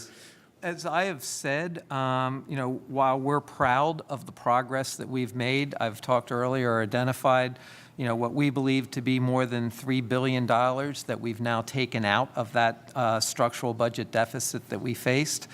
We still have more work to do. We have more work to do in the current fiscal year, and we'll still have work to do in the 1920 fiscal year. Our hope as we begin the deliberations for the 18-19 budget is that we continue to make progress forward, realizing that, again, there'll be challenges that will remain, but if we simply continue to make progress, then we believe that we're doing our jobs. So there is a potential that we could come back to a deficit next year. I have to be clear that But there's still work to be done. I got the still work to be done. You made it clear multiple times in here that there was a clear definition last year's fiscal code that allowed you to transfer X amount of money, do it your way, and part of it was the farm show lease. I'm trying to be clear right now. Yes or no, is there a potential for there to be a deficit with what's in this budget now for the next fiscal year? That depends most on the actions that we take when we finally adopt the 18-19 budget for this fiscal year. You know, our proposed budget includes a severance tax of nearly $50 million. I got it. I'm a supporter of a severance tax, If we choose some other method to balance this year's budget, then if that method isn't real recurring revenue, then that will be an obligation that will be a one-time revenue source this year. But that's not what I'm asking. I'm asking what's in your budget proposal, not what is at the end game, what's in there currently. Our proposed budget, as it's structured now, is not only in balance for the 18-19 fiscal year and the 19-20 fiscal year, but the 5-year fiscal forecast period that our budget proposal includes. So then the answer is no. And not only do we hope to not face a budget shortfall in the 19-20 fiscal year, but as the governor points out, it allows us to continue to make what we believe to be increasing significant contributions back into the rainy day fund to even provide, some financial stability for that moment when, a rainy day does occur. Thank you. Thank you. I want to recognize Representative Ryan, who has joined us, who's also not a member of the committee, but here to observe as well today. With that, we'll move to our next questioner, Representative Greiner. Thank you. Thank you, Mr. Chairman, and good morning, Mr. Secretary. Good morning, Representative. I want to go back to a comment that was made earlier and take a brief minute here, going back to Governor Wolf's first proposed budget in 2015 and 16. And in that budget, Governor Wolf had proposed a revenue package that would have taxed our families and businesses almost an additional $5 billion. Between $4.5 and $5 billion alone. And that 15-16 budget anticipated that if the governor's proposed tax package were to be enacted, the 2017-18 general fund revenues would have totaled a little over $34.5 billion. Now, in February of that year of 2015, Governor Wolf stated that this large tax increase was necessary to resolve our structural deficit. Now, I'll be upfront, I'll be on record that I felt at the time we had a structural deficit. Not everybody felt that, but I was one that felt we did. Mm-hmm. In contrast, though, the estimated general fund tax revenues in 2017-18 are $32.16 billion, which is about $2.5 billion less than taken out of the pockets through taxes of Pennsylvania families and businesses. And we were able to do this. And you thanked us just a while ago. You thanked the legislature for working with the governor. We were able to take care of this deficit through controlling spending and not by raising taxes. And you did mention, and I also heard you on the radio back in Lancaster, that you stated that the structural deficit is virtually gone. I mean, they were your words. What I'm wondering is through everything we went through, and it's been a tumultuous time, particularly the first couple years, would the administration admit now that the tax increases that they had sought early on were truly about increasing state spending and not really solving the fiscal challenges of the Commonwealth? We're not really, I don't want to take too much time here today to revisit what could have been in the 15-16 fiscal year, but that original proposed budget would have provided two additional things that you didn't mention. It would have provided a path to take the corporate net income tax to 4.99%, would have been the fourth lowest of all the states that have a corporate net income tax, rather than nearly the highest, as we still do have today with a 9.99% corporate net income tax. It also would have provided about $3.8 billion in real recurring annual property tax relief. Now, that's a conversation we may still want to have in the General Assembly. That's something that we'll have to continue to work with you to talk about what the right steps or right policy decisions would be in that regard. But I believe the governor feels strongly that those two things would have been important steps forward that would have been of huge value had we enacted those proposals here in 2018.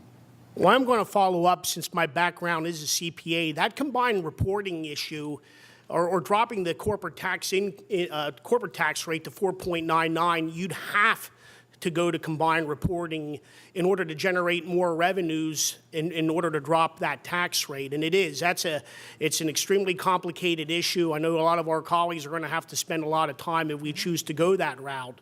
And then secondly, I know personally I'm involved in a working group to try to help with property tax reform. I think the legislature continuously tries to deal with that issue, but part of trying to tie all those issues into with that budget that particular year was complicated. And I know we're going to continue to try to deal with that. It's an issue that I personally think to try to get a statewide solution is going to be difficult. I think a local option is going to be the route to go.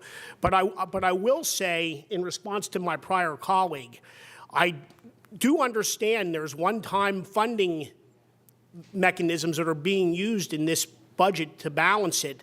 And your last comments prior about how we're looking at balanced budgets moving forward, I have serious concerns about looking at the numbers without having raising significant taxes on the individuals and businesses in Pennsylvania, and I think that's troublesome. We're trying to do what we can to increase economic growth in this state. I think it's something that both parties are working at tirelessly to do. But just looking at the raw numbers right now, I do have some concerns moving forward, and I wanted to share that. And you can talk about the shale tax. That's a pittance when you talk about $1 billion hole or $2 billion hole in the grand scheme of things. I just wanted to, that is the reality. Again, I very much appreciate your thoughtful comments. I think that we would like to have a fuller conversation about combined reporting. We do think it would be a fair way for our, corporations in Pennsylvania to pay their tax obligations, particularly if you think about it from the perspective of a smaller corporate entity that operates exclusively in Pennsylvania. They don't have the means to shelter income elsewhere. They pay the full 9.99% corporate net income tax rate. It's the large multinational corporations who do have the ability to shelter income that can take advantage of the Delaware loophole and other tax provisions to not fully account for their operations and their profits here in Pennsylvania. That it's Pennsylvania and smaller Pennsylvania corporations that have to pay the difference. But again, a conversation we look forward to having. Just one thing, half the states in the country, or about half, have combined reporting, half don't. And of those half that do have combined reporting, half of them do it one way and half do another. And it's going to take a lot of looking into and research to try to deal with that issue. So I do appreciate you being here. Appreciate your time. Thank you, Mr. Chairman. Thank you, Representative. Representative Helm. Thank you, Mr. Chairman. Mr. Secretary, I'd like to talk about minimum wage. Over the years, there have been multiple studies showing that a correlation between minimum wage increases and net job losses. And Governor Wolf has proposed raising the minimum wage to $12 an hour. And just last June, the IFO predicted that 54,000 jobs, or 4% of the jobs impacted, would be lost in Pennsylvania. Do you believe that the governor took the study seriously? Or does he believe that increasing the minimum wage has no adverse impact on employment? We agree much more often with the IFO than we disagree. In this case, we don't. I talked a little bit, I think, last year when we talked about our proposed minimum wage efforts. And our proposal, to be clear, currently is that we think that wage should be increased to $12 an hour. We first, how do we get to that number, or what's the basis of that? We look at companies like Walmart, who have just gone to an $11 starting wage for their new hires, and believe that if it's appropriate for Walmart, it's certainly appropriate for employers in the Commonwealth. But we actually believe it's a net win-win for Pennsylvania and our economy. We think that the negative impacts on employment will be modest. We believe that for revenue collections, while our revenue estimate does not increase or is not inflated to assume a minimum wage is adopted, but if it was, we believe it would be net positive for our revenue collections. The most important part of this conversation is on, and goes back to a lot of the entitlement spending side and the impacts that a minimum wage increase would have on our DHS budget.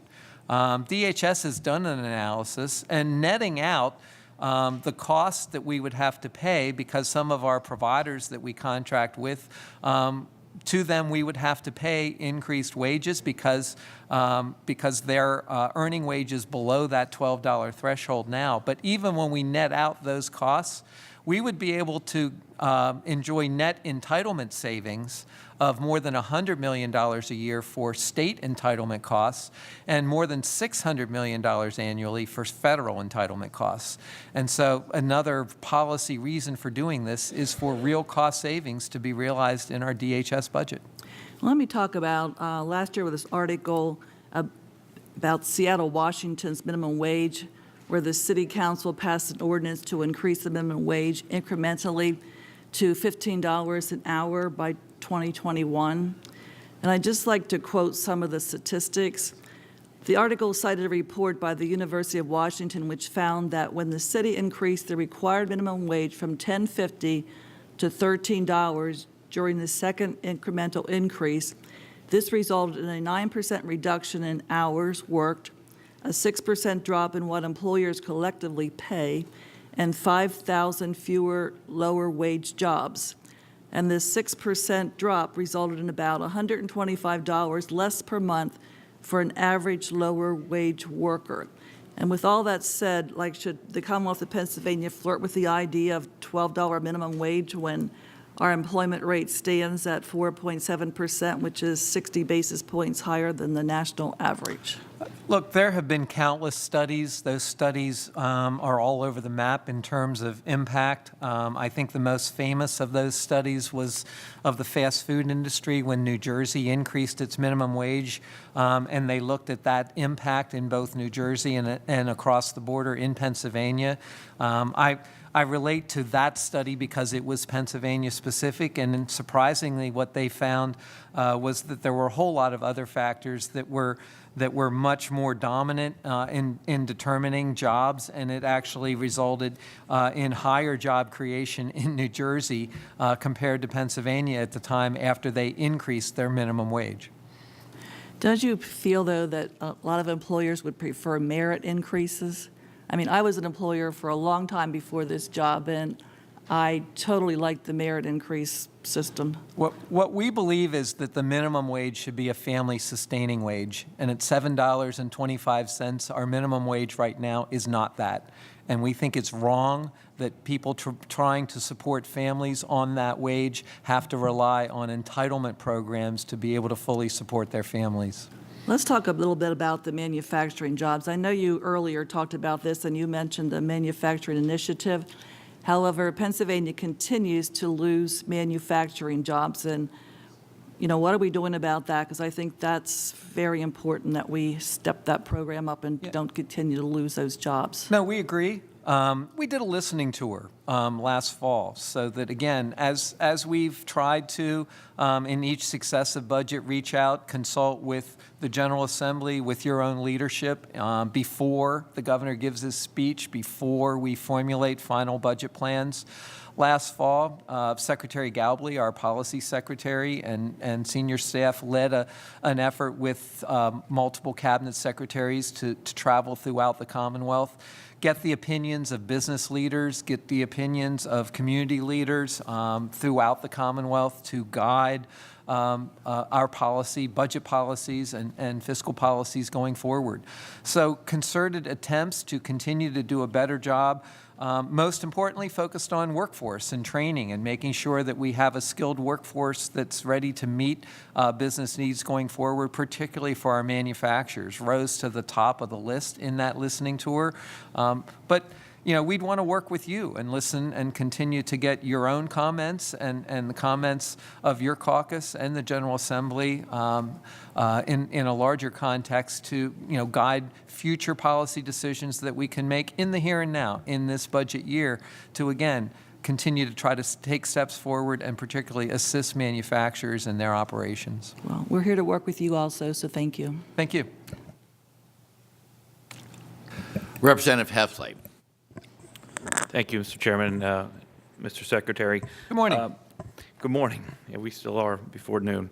I guess in listening to a lot of the conversation regarding the lease, loan, whatever you want to call it. Transaction.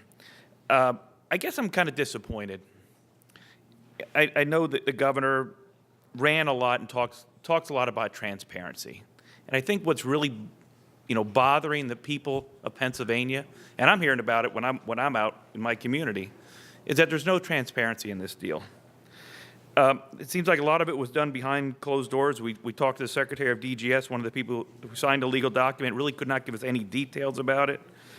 Since February 8th, we've asked for the details of this, and then earlier I believe you had stated that the details aren't all finalized, but yet this money was already transferred. And then I would also ask about the entity, Municipal Real Estate Funding, LLC. Was this an entity that was created just for this one particular deal? I think we're living in a different time and a different era than maybe years ago in the state legislature, and I think there needs to be transparency on these things so we can move forward and be honest with the people that we represent. And I guess that's what I would ask for. I would really ask that we could get the details on this. Was there a bridge loan in between there? And if there is, was there a different rate on that bridge loan? How could this money have been transferred if we don't yet have all the details? So I would really ask you, and I guess it's more of a request, and if you don't have the information, you can get back to me, but we'd really like to see the details on this so that when I'm out talking to somebody who's working 40 hours a week and paying taxes and busting their butt and not relying on the government for services, and they're asking me, what's up with the farm show? Say, I don't know. And I think that's the frustration, and I really wish that for I'm requesting transparency on this deal that you and the administration were involved in. We would agree. We have done everything within our ability to provide that transparency. But we've asked since February 8th, and we haven't gotten it. How can you transfer the money if you can't provide us with the language? For this transaction and all of our operations, we, for the convenience of the committee, even tried to provide a tentative list. Tried to provide, but you haven't provided us with that information, and I'm just asking why. Through the letter that we provided to the state treasurer to detail not just this transaction, but all of the transactions that we tentatively plan to do to comply with the 300. But this is a transaction because the other transactions were transparent because in the other loans you talked about were passed in statute and they were transparent. This is the one that we're asking about because this isn't transparent and we haven't gotten the information on it yet. So if you can see the frustration, because I'm hearing about it from the people that I represent, and I want to get the answers from them, from you who were involved in this. And we will continue to provide all of that documentation and information as soon as it's available to us. But how can we be transferring money if we don't have the if you can't provide us with the information because you don't have it, but you've already transferred the money? Did they send that money to you and you transferred it before you have all the details on this deal, as you said? The final transaction in a two-step transaction, is yet to be completed. But you transferred all the money already. When it is, that's for their operations, not our operations. But when that is completed, then we will provide you with that information. How can you not have the information? How can you say it's going to be a 4% interest? And the other question was this entity set up just for this one deal. I can only answer the questions if you allow me to do so. Well, was this entity set up for only this one deal? That would be a question. Yes or no? No. So what we are trying to do is at each step of the way provide you with all of the information related to the transactions. But more importantly, your question began with a question about a goal toward transparency. And that's something that this administration feels very deeply about. It's something that we have tried to do from day one. Tried to do, but on it's this something- issue, I don't think that you are trying on this issue, because we've asked for this information since February 8th. And I know it is frustrating. It's frustrating for you, but it's frustrating for me, because I got to answer to the people that I represent. And I want to be able to give them the information. People think that the governor sold the farm show, and because they don't understand this, because that's the perception out there. And you're not giving us any of the details of this agreement that we can actually understand it for ourselves. As a matter of fact, we've been very direct. We have been very clear that the governor did not sell the farm show, that the operations of the farm show are in no way controlled or impacted by this transaction. And we've tried to, from the beginning, wall off the farm show and make it clear that this transaction was done to balance the state's budget, but does not affect operationally now or in the future in any way the operations of the farm show. And I think we were very clear about this from the beginning. All right, well, I see my time is up, but I would once again stress the need for transparency and getting this information to the legislature and more importantly, to the people of Pennsylvania. Thank you. And we will support and abide by that and champion that along with you. I'll be waiting for that information. We are now moving into our second rounds of questioning, and we will recognize Representative Keller. Thank you, Mr. Chairman. Question, when we were talking earlier, Mr. Secretary, you had mentioned that we booked the money, but the transaction wasn't complete. Where did we get the cash? Who owns that $200 million?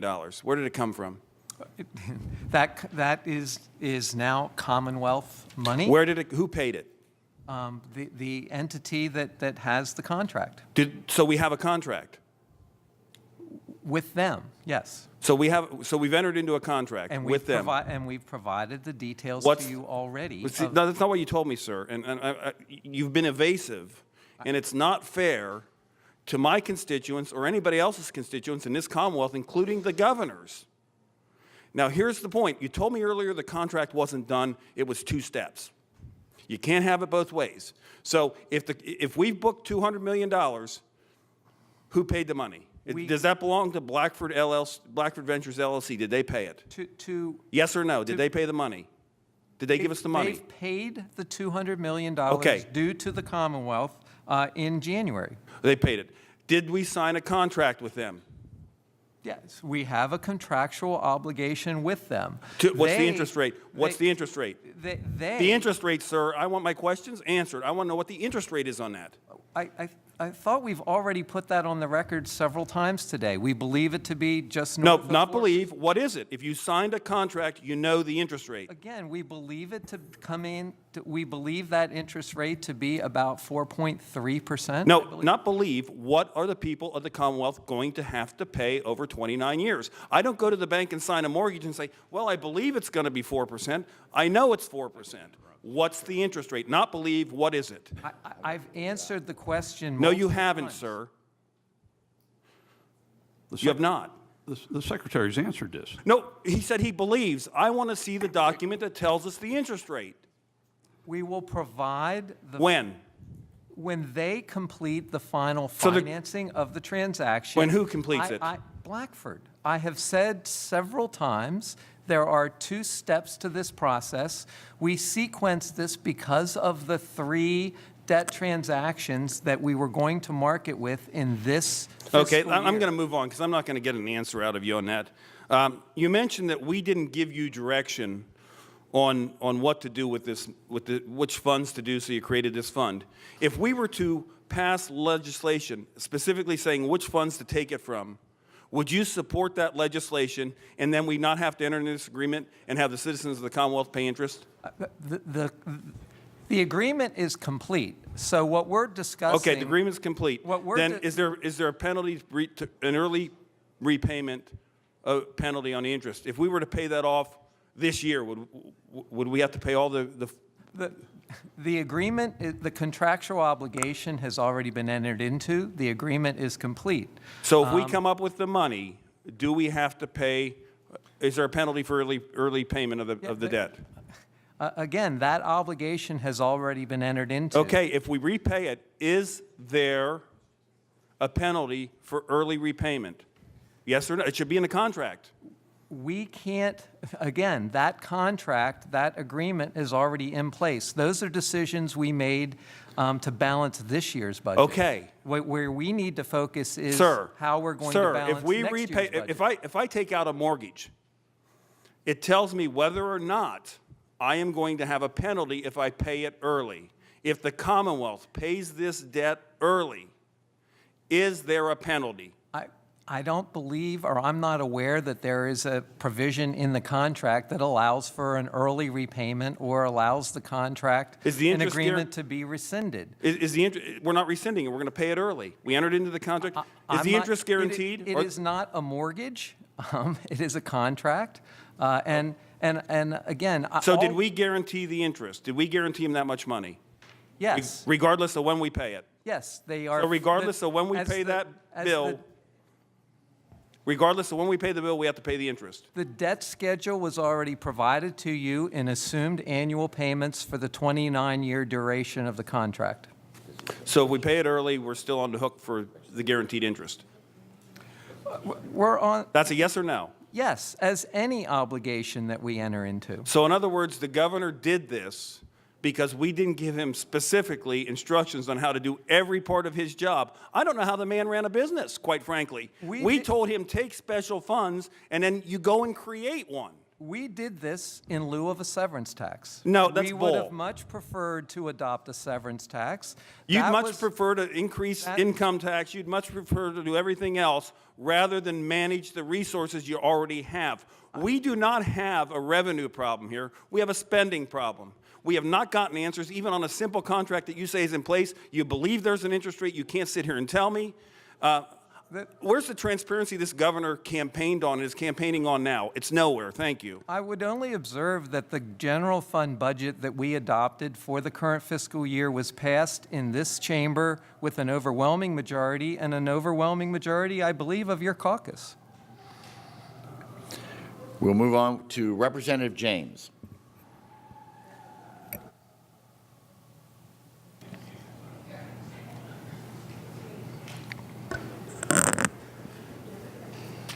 Thank you, Mr. Chairman.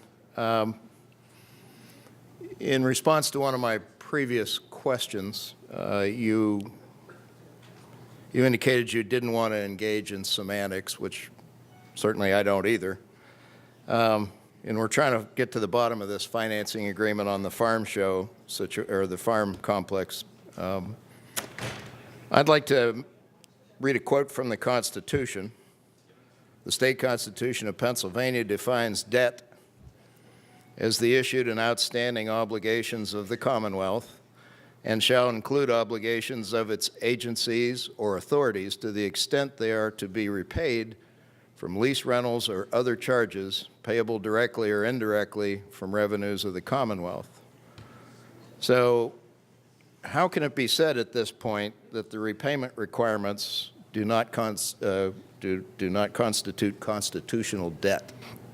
They constitute a future contractual obligation of the Commonwealth. And I understand we have a disagreement. We have different policy views in how we should have paid for and balanced the budget that we all agreed last year with overwhelming majorities in the General Assembly was the appropriate amount of money to spend.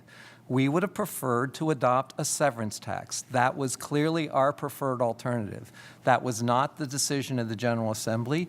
Alternatively, the General Assembly gave to us the unfettered authority to identify transfers, one-time transfers, if you will, from funds and accounts in the Commonwealth to balance fully the budget. And this was one of those steps that, in the end, we took. Reluctantly, we would have much preferred a severance tax, but that was the decision that we then made. I'd like to change the course here just for a moment and move over to an issue that has developed in the last 6 months with one of our departments, DCNR. There were two instances of borrowings through Penvest to an outfit called Lime Timber Management Organization. And it included a little over 67,000 acres of Pennsylvania soil. And in a way, Lime Management is a private enterprise. However, and that keeps the land on the books tax-wise. However, there's a question about how they will proceed down the road managing their forests. And they received an exceptional interest rate of only 1% to, I believe it was a period of 10 years. So we are paying out 4% on the farm show complex. We are charging preferred companies only 1%. I have a little problem with that. But it's unclear at the end of the 10 years what Lime Timber's obligations will be. And at this point, it appears that public lands constitute maybe 75% of the Commonwealth of Pennsylvania. Agencies of the state already own upwards of about 1/4 of our land mass. It seems to me that we ought to be doing the exact opposite. Instead of accumulating land mass, we should be trying to get it back in the hands of the public. Were your budget folks aware of this situation, and do you think that Penvest did the appropriate thing? I do. I sit as a member of the Penvest board. Penvest is managed as an entity by the budget office. This was a pilot, if you will. This is a new area for Penvest to invest in. I believe the DCNR secretary may have spoken about this herself when she was here. She's very excited about this opportunity. It's an opportunity to invest Penvest funds, but to leverage significant additional private investment to keep the land area that you reference in private hands on the tax rolls, to protect, if you will, that forest land rather than have it turned over for public control or private development. We're anxious to see how this plays out. We're anxious to see and hope that this becomes a successful new initiative going forward. But I think we want to take a step back and see how it plays out and evaluate over time whether it is an appropriate ongoing way to invest Penvest resources. Okay. Thank you, Mr. Chairman.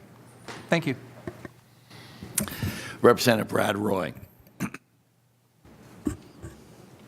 Looking back at the governor's original budget proposal for 2017, 2018, I think he had proposed a farm show lease and a severance tax, both is my recollection. Weren't those both proposed in his original budget? Yes. Okay, so when you say that you would have preferred not to do a farm show lease, that's kind of not the same as what the administration was saying. And when you helped put that proposal together, it sounds like that you preferred to do a farm show lease and a severance tax. So I'm not sure how that got to you preferred not to do a farm show lease when that was in the budget proposal that you wrote. But my question, I have two questions.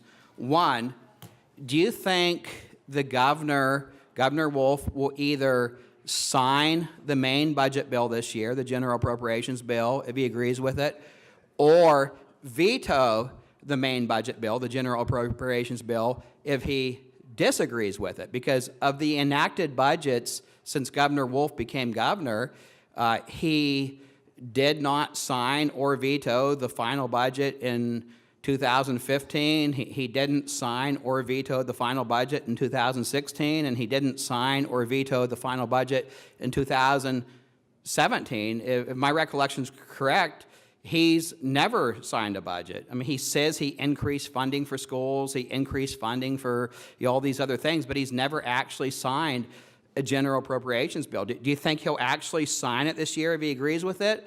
Or do you think he'll veto it if he disagrees with it? Or do you think he'll just let it sit on his desk for 10 days like he always does? It is our hope that we sign an agreed-to negotiated budget plan, and it's our hope that we even are able to adopt that plan not only on time but early.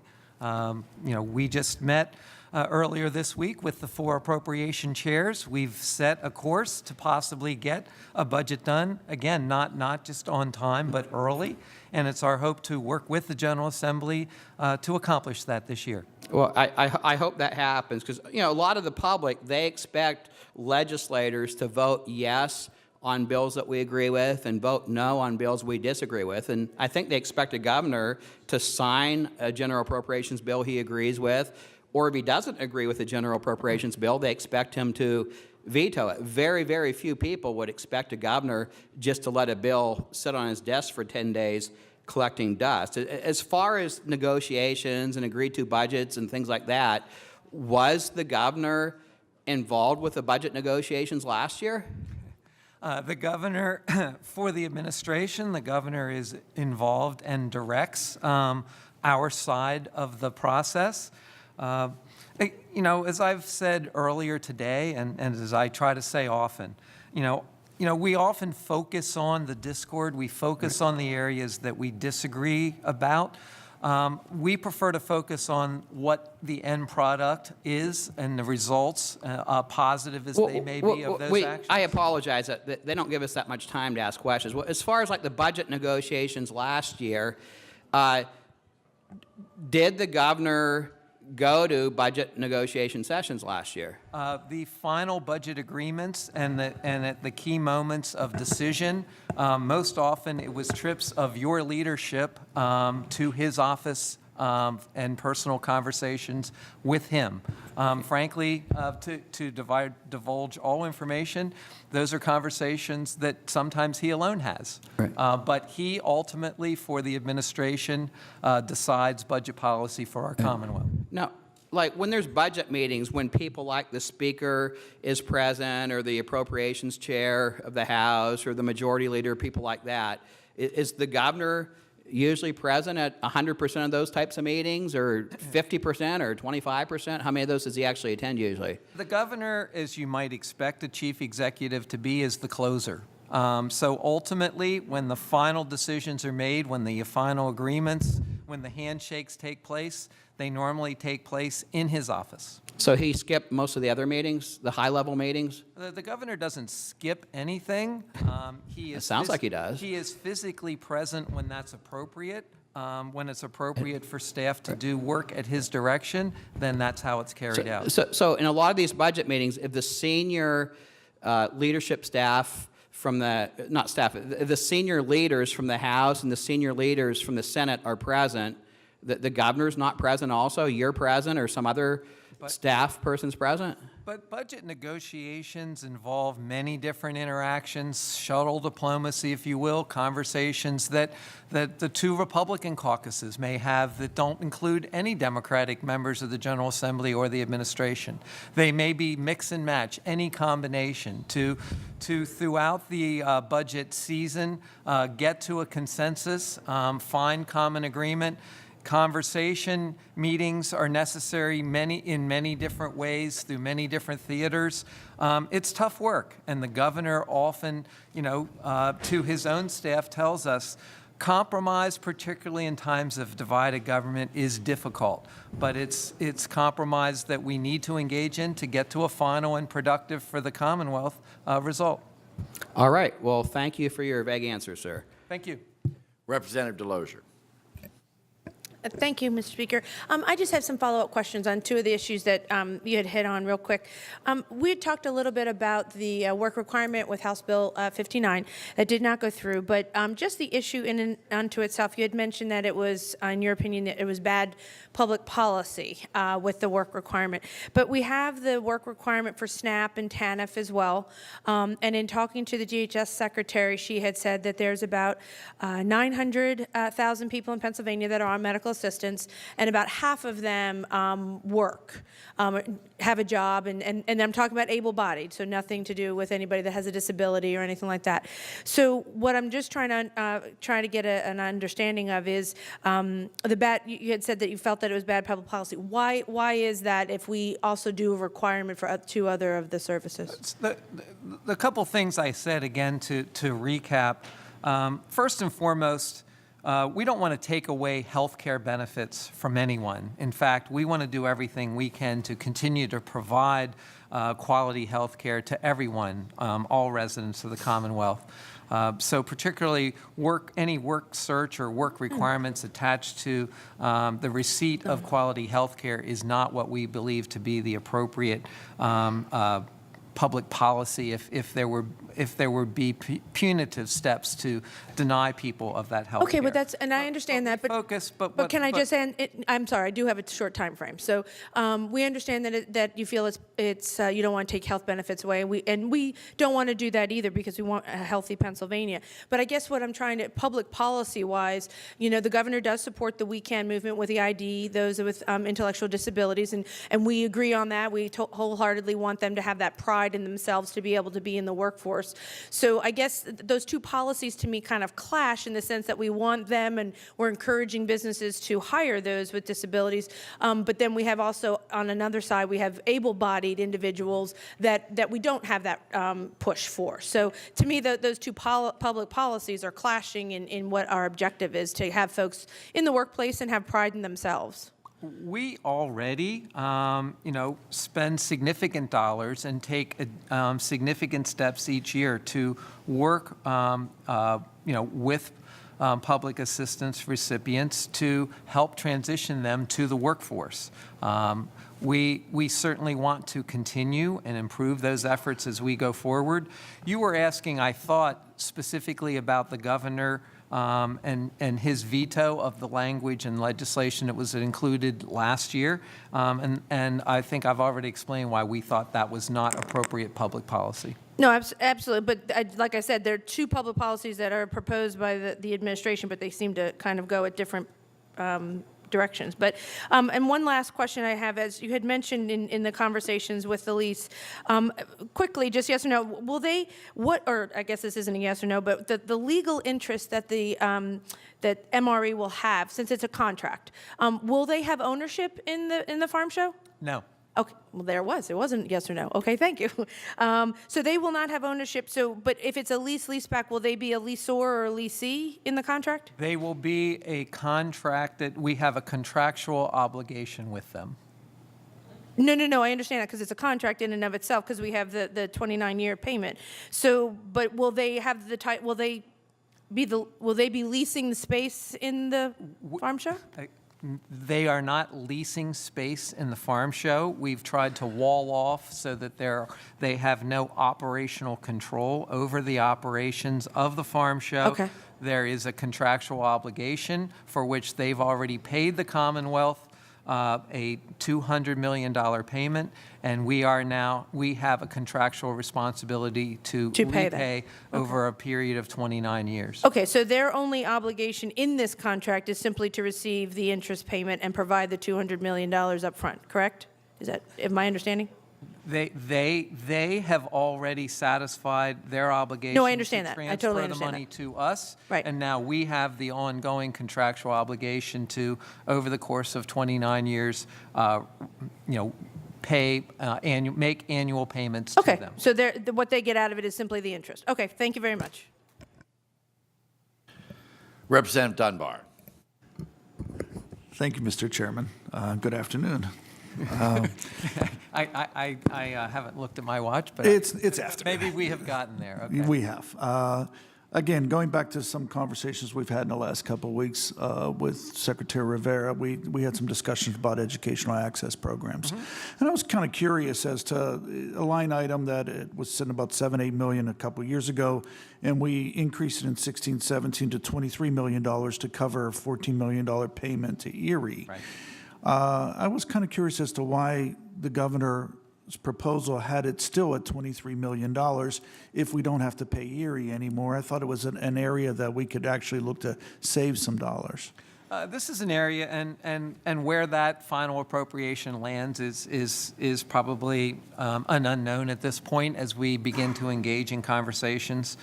The whole issue of distressed school districts and providing additional financial aid to districts beyond what we provide in the normal basic ed, special ed, early learning, and other operational appropriations, it is an ongoing challenge for us.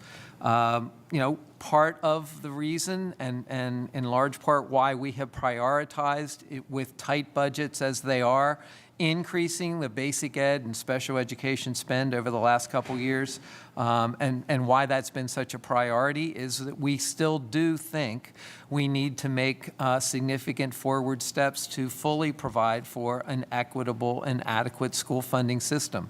We can't, get there in one fiscal year. It's going to take many more years of sustained increased appropriations. The education access line is, if you will, a Band-Aid for a small handful of districts that have fiscal challenges that aren't met just with the increases that we've been able to provide. This is the mechanism that we provide that assistance. And you've mentioned the Erie School District in particular. There are a couple other school districts that are on our watch list, so to speak. Okay, so you do have some that you feel may be identified, because I've seen payments out of that line item that weren't solely for distressed school districts. So again, I want to say thank you to the General Assembly. I want to be appreciative of the work that you've been willing to do with us to provide targeted aid to some of those districts as they continue to get their fiscal houses in order. Look, we hope to get to a day, and if we can continue to provide that sustained increased support to local school districts over the course of the next several years, we would hope to get to the moment where that line item is not necessary at all. I would hope that would be our goal. I would hope that would be the case, and I'm not certain if I would allocate funds for potentially distressed school districts if we don't have them identified already. If we are going to increase, especially because we've reduced a $14 million payment already, I would rather see that money somewhere else. Shifting gears just briefly, I do agree with you that your goal was to have a severance tax, and that would have been something you would prefer to see. And we did provide you unfettered access to decide what special fund to pull the money from. I agree with you wholeheartedly on that. I just want to know, do you feel that there were no other special funds that you could have transferred the money out of? We did, and in the list that we provided to you already, tentative as it may be, and we'll complete that list, before the end of the fiscal year. But it was a $300 million transfer, and $200 million is coming from one thing.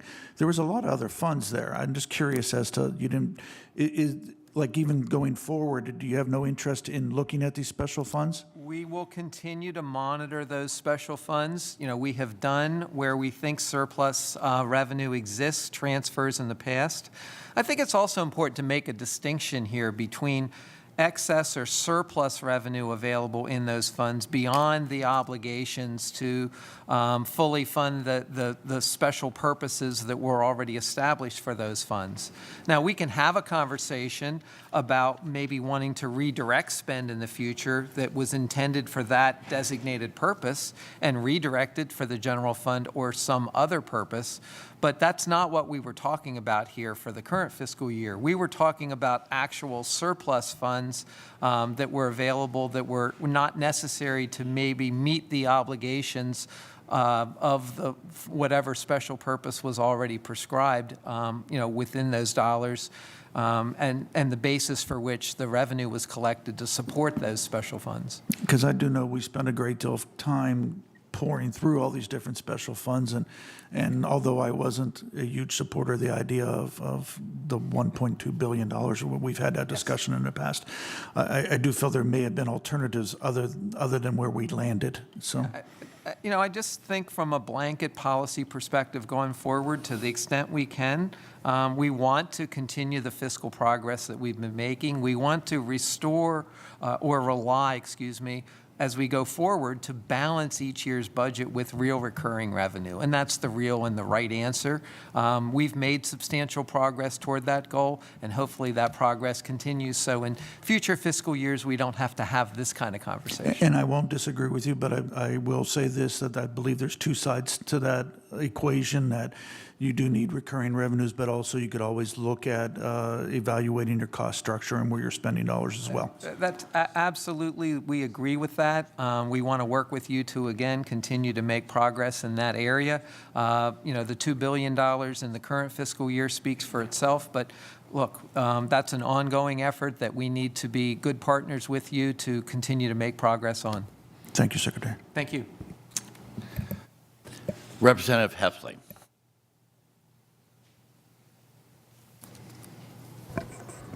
Thank you. I just want to kind of shift gears and get away from the whole farm show sale and just talk a little bit about the issues that we can agree on. And I do see in the governor's budget some of the funding, and sitting here all week, and I just want to say that this is my first year on appropriations, and it was just a fascinating experience going through these hearings and really seeing where the focuses are. And one of the things we heard from early on was DCD and talking about the need for skilled workers. And wanting to get more people into the technical and trades, and I see there's some money in that. And I would also say that it would be great if we could get some of those Medicaid recipients into those jobs as well, because there is a need. We are hearing from that, and I think those work requirements, while we can deal with whether somebody should be working or not, but I think when we hear from employers that there is a need for valued employees in the workforce, that we should be looking at those opportunities. And I wanted to just ask a question about the career and technical education, and there was an increase, I believe, of about $50 million in that line item. That's which, correct. I mean, one of the things that we've heard is the need for this, and I think it needs to be a shifting of looking at career and technical. But with that $50 million, and my understanding is how that the funding formula right now that's in place would not be able to handle driving that money out. What is that money geared toward? Is that all geared towards like K through 12,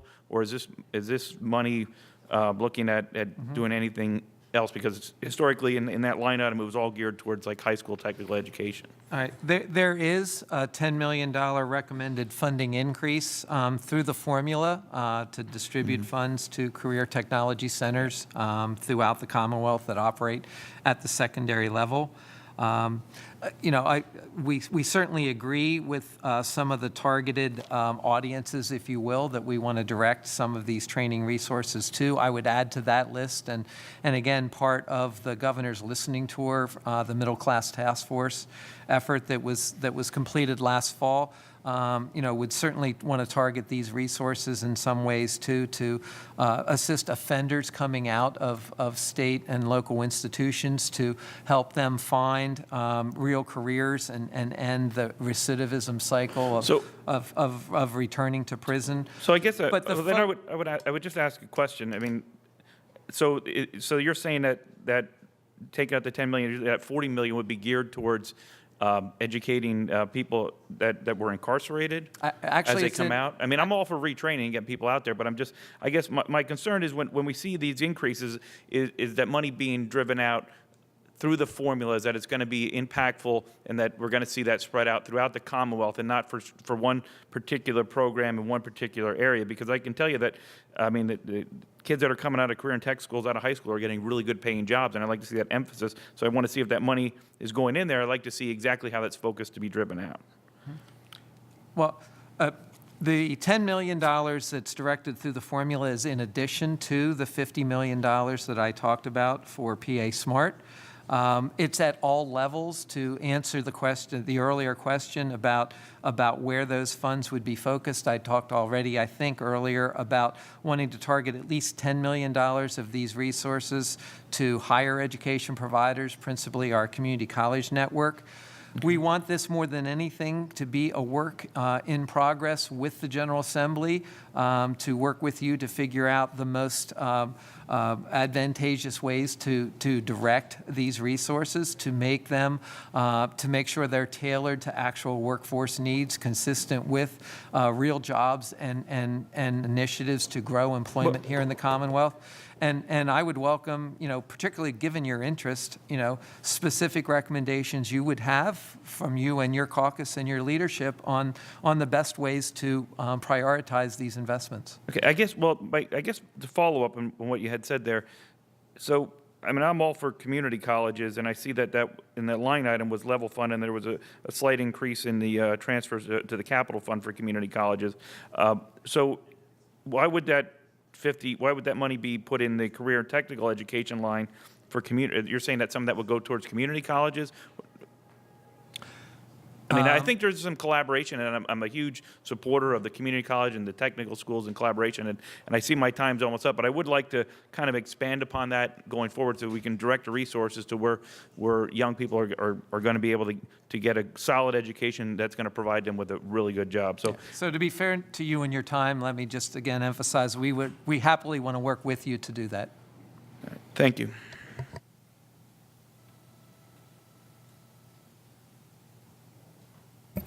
Representative Grove.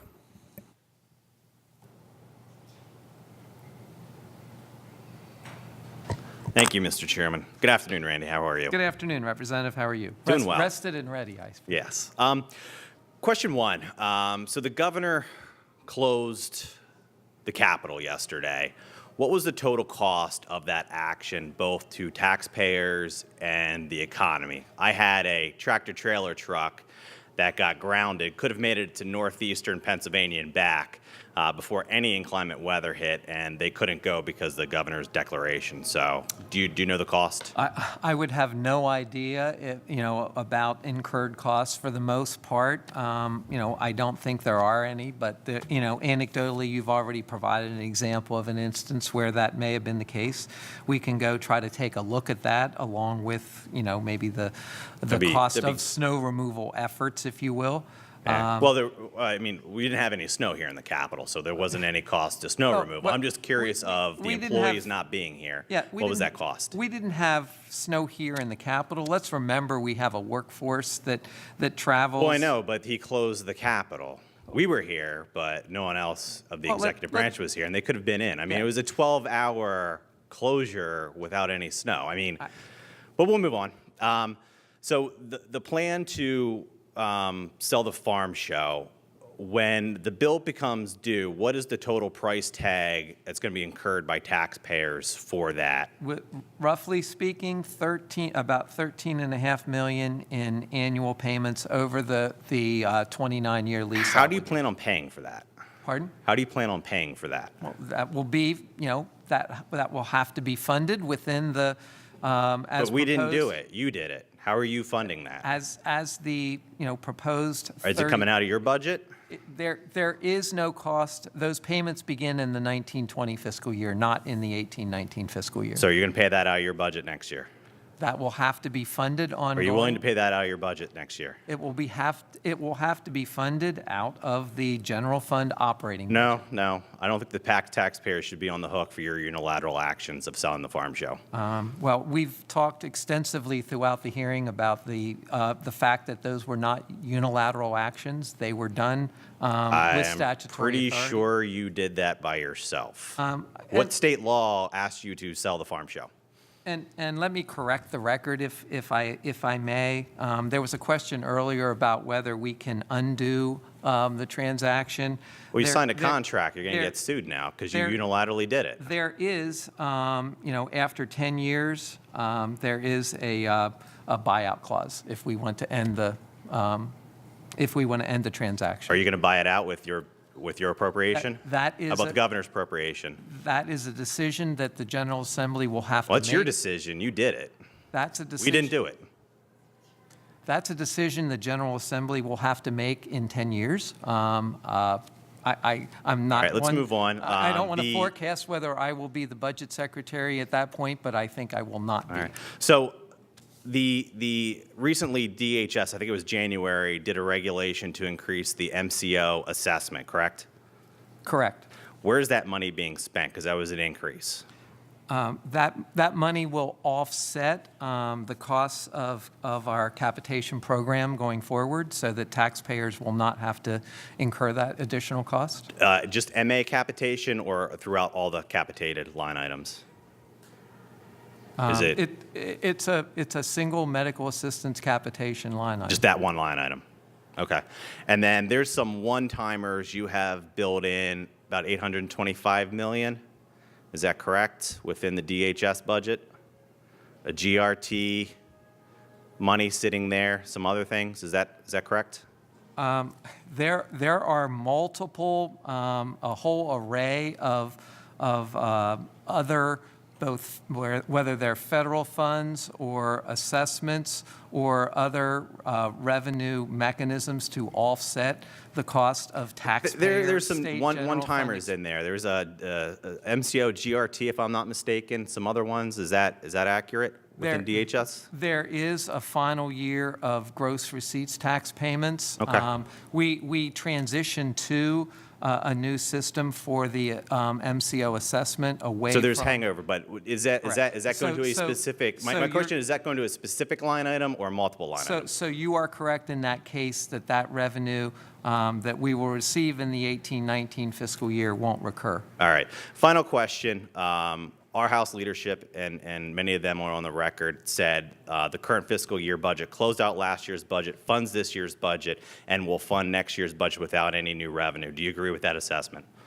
Well, I think we've proposed our budget plan for the 18-19 fiscal year as we believe it should be funded. It does include a proposed severance tax, but that's the only new revenue option beyond the, if you want to consider it, proposed municipal fee for state police services. Okay. Thank you. Thank you, Mr. Speaker. Thank you. Mr. Chairman. Representative Quinn. Hi, over here. Thank you very much. I'm going to go back to go back from the other day with regard to IT. You had some consolidations, and we've heard about that. We looked at, looking at the governor's budget for the executive office's Commonwealth Technology Services, there's an appropriation and then an additional, or in addition to the requested $55.832 million state appropriation, there's two augmentations. The integrated enterprise system augmentation of $38.424 million and the shared service delivery augmentation of $167 million and change. Could you explain the reason for the augmentations and the source of those funds? You know, we have tried to take a step back for a second. Part of the, cost savings, efficiency initiatives to, one, make sure that maybe we could even have improved or more focused IT investments and initiatives going forward, as well as real cost savings and some complement reductions, was to consolidate all of our IT functions along with within 6 agency hubs across the Commonwealth. That has, in fact, allowed us to reduce complement. We've done the same thing with HR services as part of that initiative. We've talked a little bit about transparency earlier, too. It allows now, and we, I think, provided information to the committee to show how all of those IT investments total across all agency programs with oversight now through our Office of Administration. Okay. In the context of that total IT spend that now totals more than $1 billion annually, we've been able to reduce that total spend annually for each of the last 3 years below a high in the 14-15 fiscal year. We hope to continue to manage down those IT costs in the future, but the offsets or augmentations that you allude to are all simply part of that financial management process. The General Assembly does not appear to me that we have a voice in those augmentations. So where do the funds come from? And then in terms of when the augmentations are made, I just saw you raise your eyebrows, so maybe I'm not being clear. Yeah, I mean, I'm not sure. I mean, sometimes those are to account for how we fully fund that spend. Now, while we've consolidated in 6 agency hubs the operational expenditures, we still bill back to the departments the cost of those services for which the agencies benefit. So that can be part of the explanation. Part of it, obviously, can be other funds that are generated You to just offset touched on my those next costs. question. Thanks, clairvoyant. I see through the different agencies' budgets, they're still allowing for IT charges. So then that's what you do. You bill back to them? Yes. Can you provide a list of the agencies and the expenses? I believe we already did that, but if there's more information that we can provide, and we will do so. And let me just say, operationally, for your benefit, and maybe to, again, something that we spoke about earlier, to hopefully even get an early resolution to the budget this year, we're going to, again, as we did last year, do an early budget, or an early rebudget, excuse me, and ask agencies to, particularly in the IT area, as we're transitioning to the organizational structure with the 6 hubs that are providing those services, make sure that we're consistently apportioning costs and accounting for expenditures across agencies in the same way. So when we have additional information or clarification to provide, we'll provide it to the committee. Okay, thanks. And when we get those costs, could you please make sure that it also includes the purpose of the billing as opposed to just a raw number? Sure. Thank you very much. Representative Kinsey.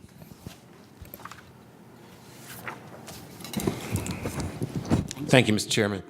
Mr. Secretary, I just want to be clear for folks who may not understand. Some folks may be watching this committee on television and may not necessarily be clear on the process as it relates to the passage of a budget here in the Commonwealth of Pennsylvania.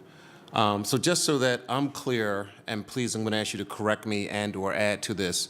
The basic outlay is that the governor proposes a budget plan based on information that he receives from the secretaries of the various departments. Is that how the process starts in most cases? Yeah, we actually start our budget process now in August. We do it with individual meetings with every agency. There are budget instructions and program policy guidelines that are not just provided to the agencies, but we share them publicly and provide them to you in the General Assembly. From that process, agencies then prepare proposed spending plans from the agency's perspective, but hopefully consistent with that policy and program direction. Then we, as a budget office, take those agency requests. As I alluded to earlier, we try to, with each successive year, spend more time reaching out, consulting, sitting down with your chairman, with your members in the General Assembly to solicit your input and recommendations. And through all of that process, we then formulate the final proposed plans that are part of the governor's final proposed budget. Sure. So after you solicit our ideas for the spending plan, then the General Assembly basically negotiates, and I'm just going to use terms that as I foresee it. The General Assembly negotiates, debates, and then can alter the governor's original spending plan. And then we, in turn, the General Assembly, decides to pass a budget bill. Is that correct? That's correct. Okay, so then after the General Assembly does the negotiating, the debates, and the alterations of the governor's plan, the General Assembly votes to pass a budget, and then it's sent back to the governor after the General Assembly goes through that process of the negotiating and so forth on. Is that correct? And then the governor, based on what is sent back to the governor, has the power to either veto, sign, or let it lapse into becoming law. Is that correct with the process of how the budget is basically rolled out? That is correct. All right. I just wanted to have that clearly explained to our listeners that, you know, there's vested interest from all parties involved. It's not just the governor, but also we as the General Assembly also have input into the process of the spending budget that impacts the constituents of this Commonwealth. So I just wanted you to, I want to make sure that I was clear on that so that way our listeners can understand that this is a process that's a shared process by all of us that have been elected by our constituency to ensure for the health, safety, growth of the constituents of this Commonwealth. So thank you very much, Mr. Secretary. Thank you, Mr. Chairman. Thank you. Representative Santorum. Again, I know it's been a long morning into the afternoon now, and thank you for being here and answering these questions. On the education front, the governor has $100 million in the BEF. The first $14 million of that gets taken out and goes to Erie. There's $86 million left. Is Erie included in that $86 million as well under the funding formula? Distribution? The additional $14 million provided in the current fiscal year through the education access line will now be rolled up and is an addition to Erie's entitlement under the fair funding formula. It's a one-time adjustment to their base. So yes, it is included.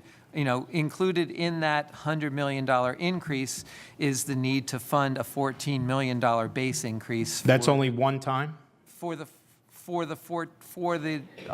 Erie School District. That's a recurring adjustment then to their base. So I got you. But this year year it's coming out of the increase. This year it's coming from the education access pot.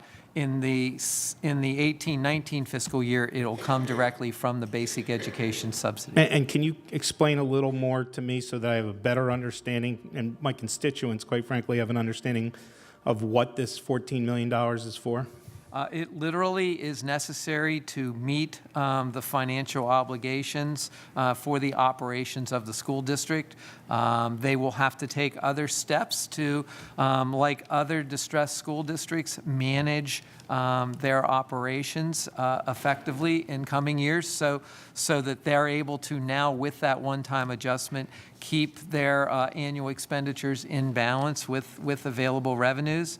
As you know or may remember, we had to do the same thing a couple years ago for the Chester Upland School District. We hope these are the outliers and the exceptions. And again, to us, I do understand that, and they're going to. So Erie's going to end up with the 1.2 million increase as well, on top of the 14 that's their base, as you're calling it. My concern is I have two school districts that struggle themselves: Upper Darby School Districts and William Penn. William Penn is part of the lawsuit that ended up in the Supreme Court. The issue there is, how do I get $14 million for those school districts? I'd like to do that, and I'd like to be a part of that. They need it, and I'm not saying it in a joking fashion. I'm saying it in a very, very serious fashion. My school district feels that they're $5,000 per pupil underfunded. If I could get them $14 million in this year and then give that as part of their base every year, they'd no longer have a problem. And I'd even be willing to split it between those two school districts and give a little something to the Haverford School District, because they get a very low number from the state. we would be right there with you in the hope that we could provide more. We are able to provide, in terms of spending increases, what we believe our budget can afford. The 100, would we, like the 100 million to be significantly higher? Yes.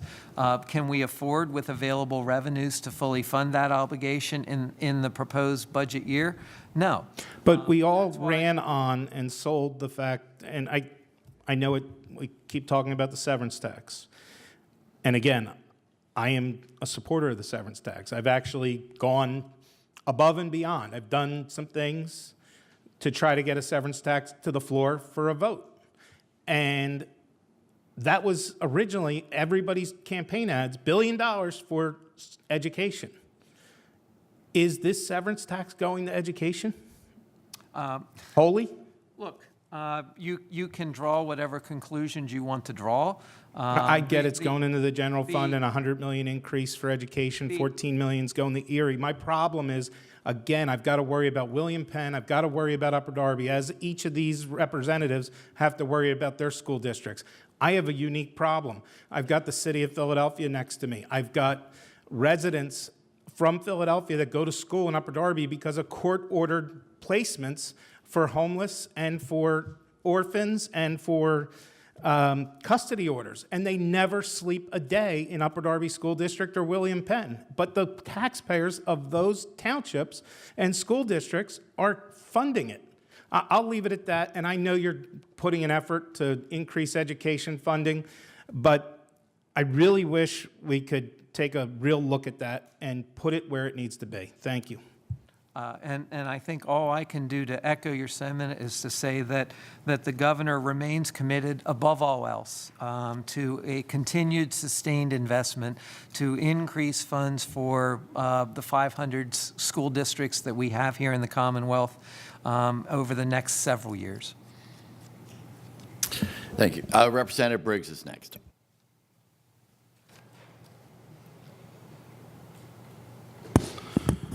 Thank you, Chairman, and thank you, Secretary. I had a concern regarding the farm show. No, I'm just kidding. I think that was discussed a little bit.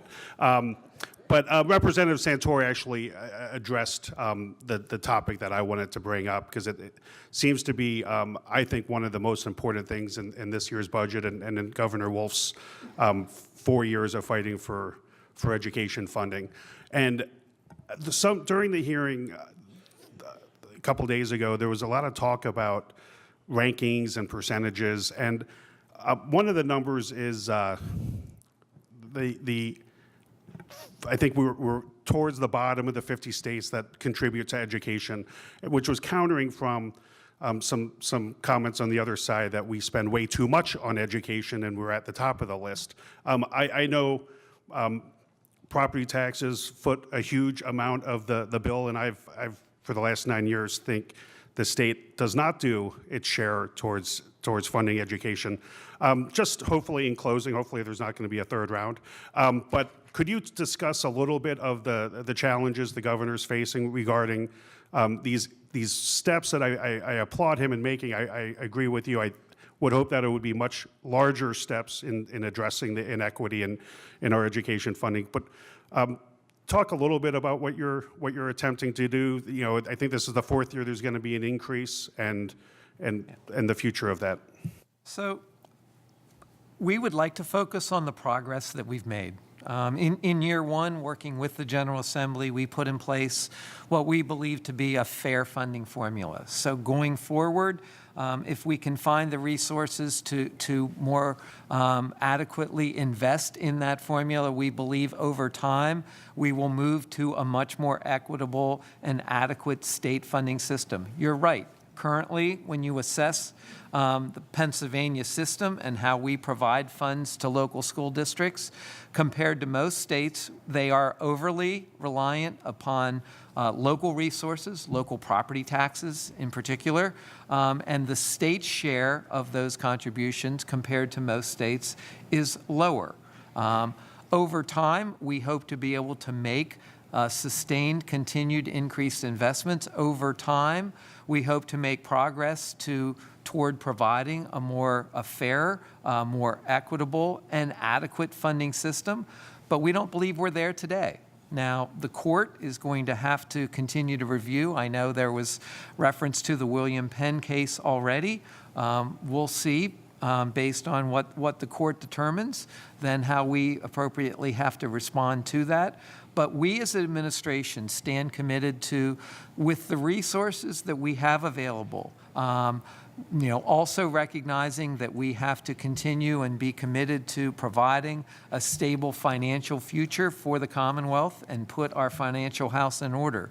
But with the resources that we can identify as appropriately available, we want to continue to make significant sustained investments to increase both the equity and adequacy of our state support for local school districts and all of their funding needs. And an easy solution to that would be revisiting, based on the resources available. I stood with the governor when he called to address that in a fairer way for all the citizens of Pennsylvania, and I think it is a reasonable attempt this year to be a little bit more realistic in what the legislature would be willing to support. So during these divided times, I applaud the governor and your administration in trying to address it within what we can do without a broad-based tax. And it's not going to still be an easy step, but I think it's a step that we need to take to continue to move in the right direction. So thank you for your time today, and thank you, Chairman, for allowing me to ask a second question. Thank you, Representative. You're welcome.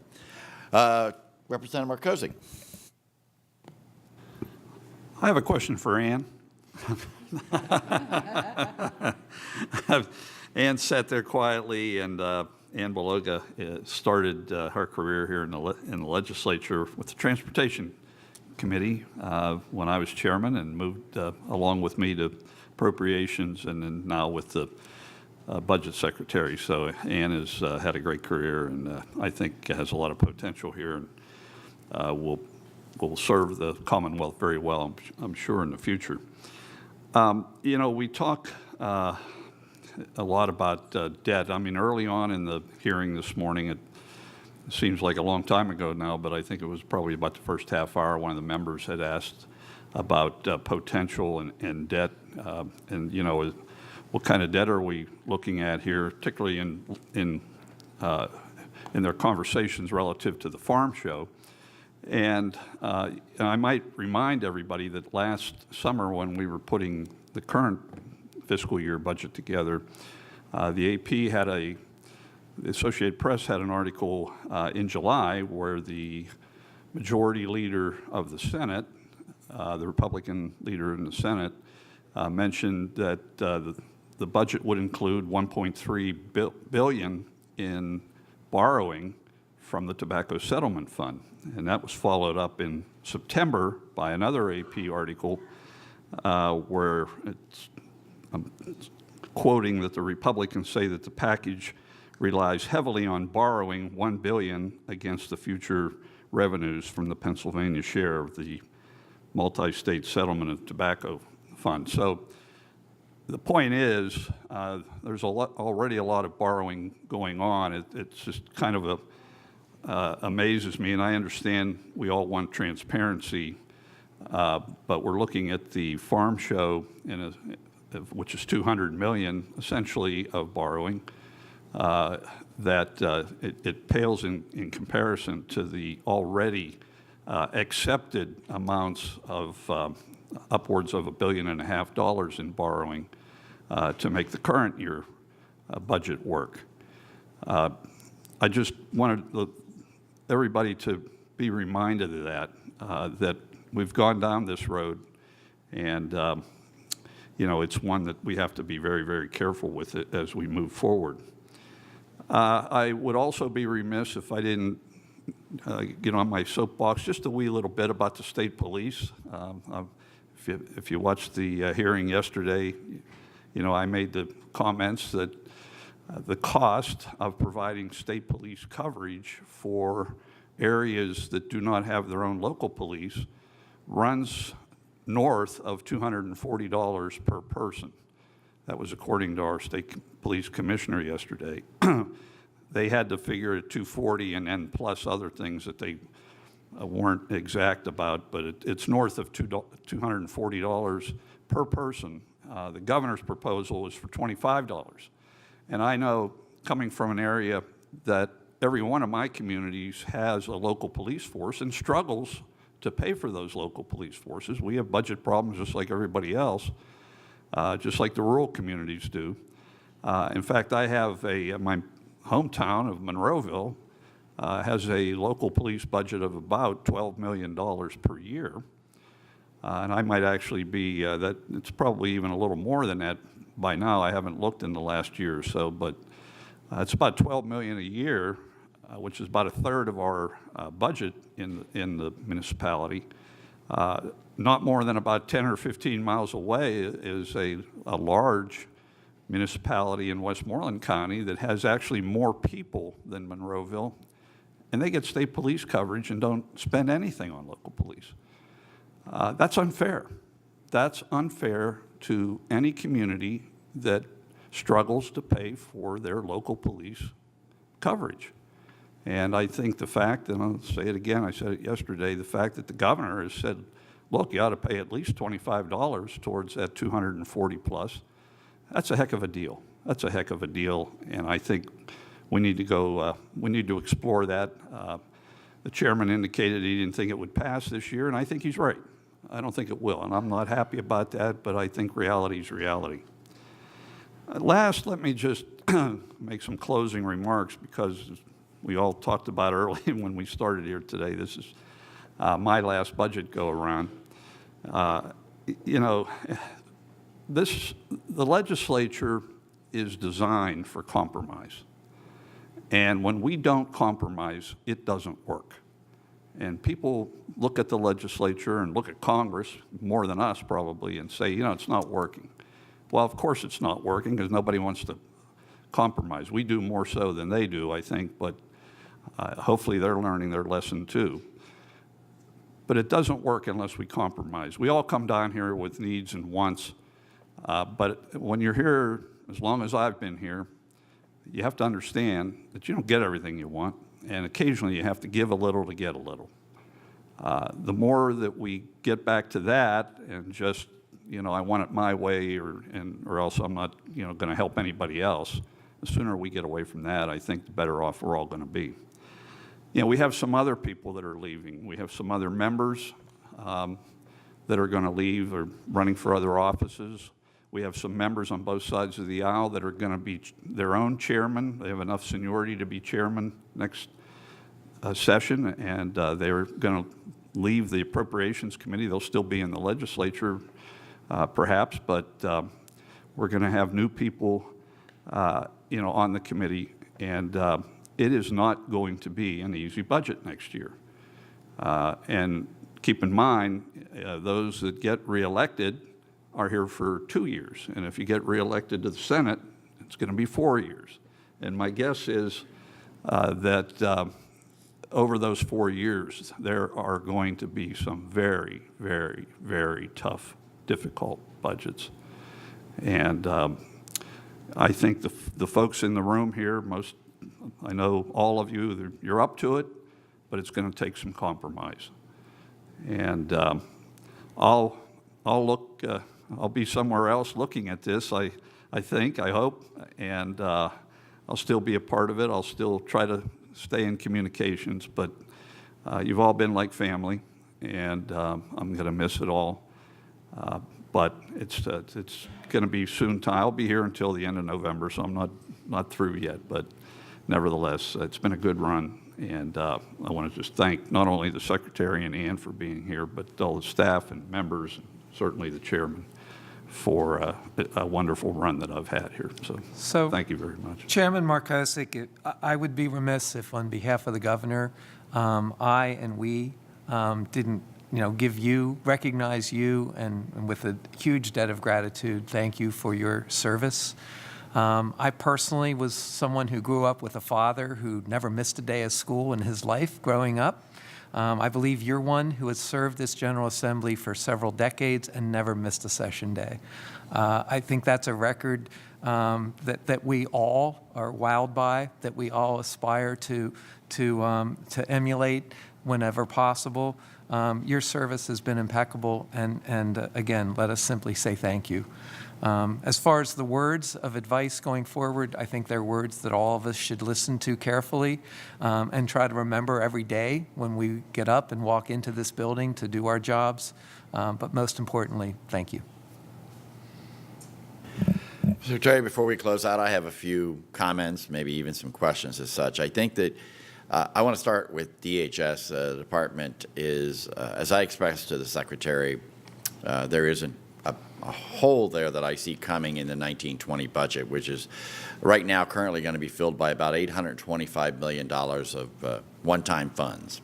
And as I know, and you know, in fact, everybody knows, it seems like DHS grows by anywhere from $400 to $600 million, sometimes even higher. And according to the budget book, which your administration provided us, it shows a jump of about $1 billion from this year's that we're proposing budget we're talking about now to the 1920 budget.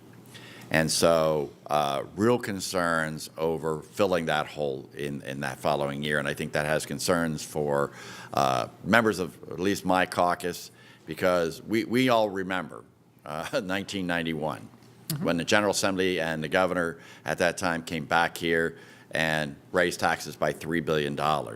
So it's something I hope as we move forward, we'll have more time to talk about how we fix that hole going into 1920, because I don't think any of us want to come back here and tell our taxpayers after an election that, oh, sorry, we come back with a big deficit. We have a lot of work to do, and I know as we move forward with this budget. That's one of the things I think we have to work on as we go forward.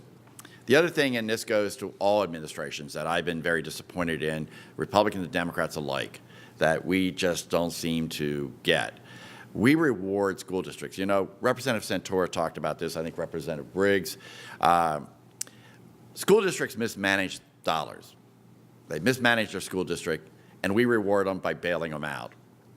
And there is no consequences to that.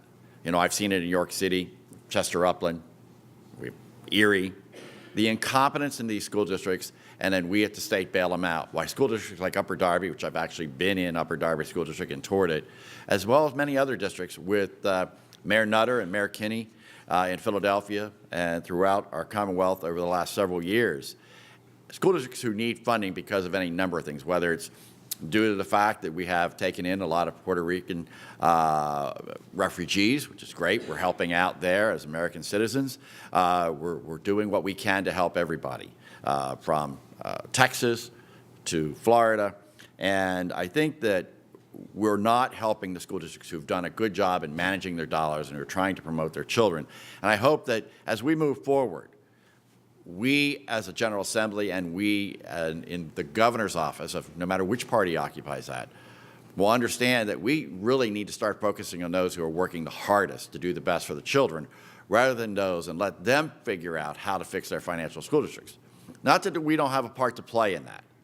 Maybe we need to do a better job of monitoring those school districts who are headed that direction and sending out warning signs ahead of time that we're not going to bail them out. Because $14 million for Erie after they totally mismanaged that school district, and the superintendent leaves that district, the one who mismanaged it, left that school district to go to a wealthy school district up in New York. God bless that school district in New York. So it's very frustrating. You know, I sit there from York County and I see the struggles that third-class cities like York and Lancaster and Reading and Scranton and other cities have, let alone Upper Darby and Lebanon. So it's very frustrating in my years here, not as long as Representative Markosik. But we don't do enough to help those, but yet we help those who are mismanaged. I'll get on to another of my things, is that I have real concerns about Maximus as well. As Appropriations Chairman, you know, and as somebody who's very much involved with seniors in my region, Maximus just has not done what the AAA are. I am not here advocating we go back to the AAAs, but Maximus seems to think that our seniors can fill out the complicated forms without any help. And that's just incorrect. We know, you know, in each of our legislative offices every year, we help our fire companies and a number of organizations fill out grant applications to try and make sure they get state dollars. And Maximus has made it very difficult for our seniors to get the resources they need. So I hope the administration will take a very close look at how we help seniors. I mean, I think all of us as Democrats and Republicans in our legislative office are willing to do whatever we can to. But that also means that in a partnership with a contract with Maximus or whoever else takes their place possibly, we need to make sure that they understand we're here to serve the citizens, not just to make a buck. And it seems to me that is what Maximus's ultimate goal is more interested in the almighty dollar than they are in truly helping our seniors. So it sounds like you want to respond to that comment, Mr. Secretary. Did you, as far as, okay. No, we will certainly, you know, continue to accept that challenge. We will continue to review, manage appropriately that contract, but maybe more generally speaking, you know, share that same commitment for senior programs. I mean, maybe something that we haven't talked enough about is the fact that while, you know, we've talked about, you know, the increased priority in funding for education aid, for example. You know, over the past 4 years for seniors and disabled, we've invested in or increased our investments by over $800 million for home and community-based programs. So particularly so our senior citizens can age in place, can receive the quality of care they need at home in their communities, not in institutions. But it's something that we want to continue our commitment for in every way possible to make sure that we're serving our senior citizens in the most effective way possible. Well, as I've talked with the governor about, the difference is that also we have to strive to do better at the Commonwealth level to make sure we're having the ability for seniors to stay in their home. It's a lot easier for our seniors to go to a nursing home, which costs us at least twice as much as it does to keep somebody living in their home. And we all know going to a nursing home is very detrimental to seniors. It's just a different way of life.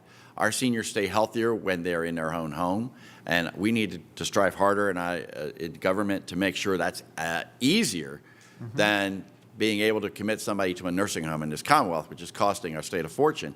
As we continue to grow with our senior population, with the baby boomers, which probably Joe and I are in that category, it is important that we recognize that we deal with that and find a way to make it easier, because right now it's not that easy for seniors.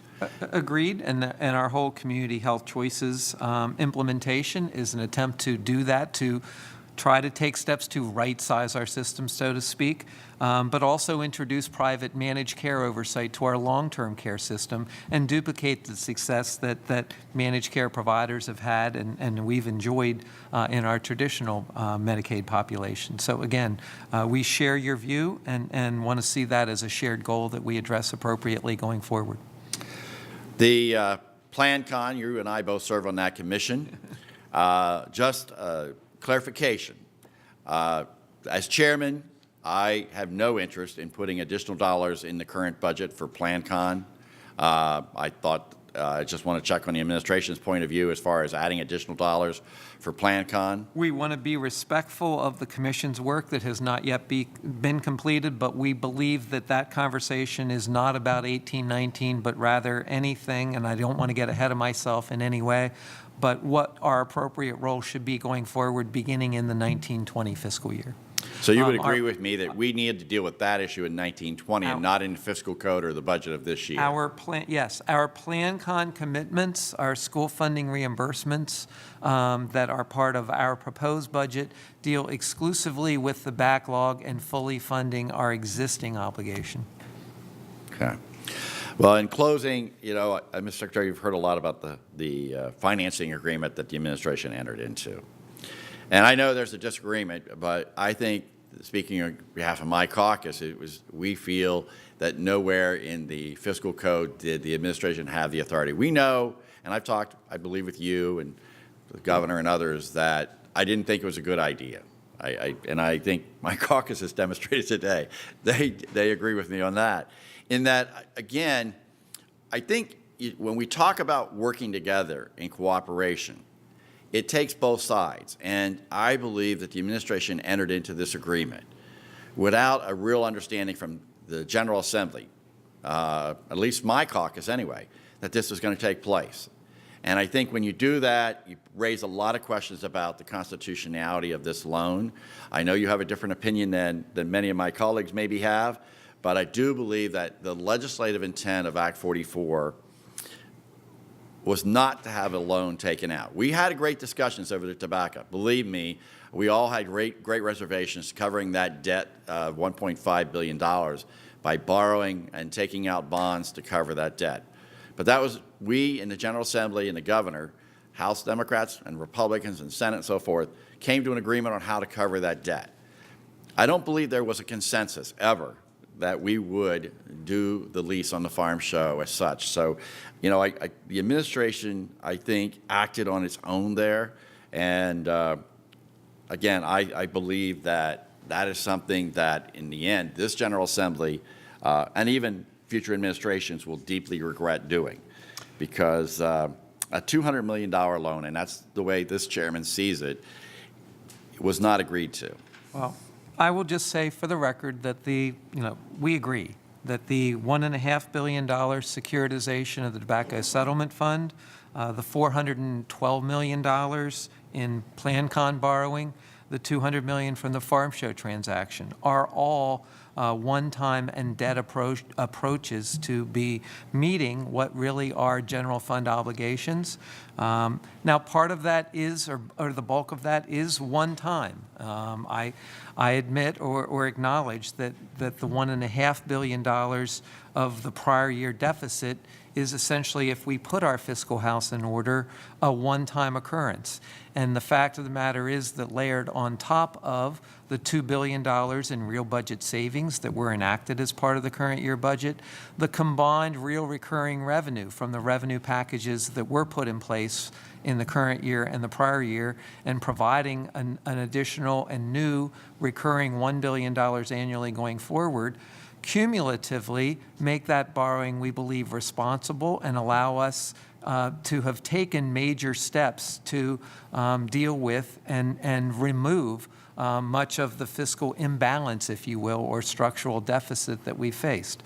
But we agree, and going forward, we would certainly like to get on a track where we fully fund our state's obligations annually with real recurring revenues if they're necessary.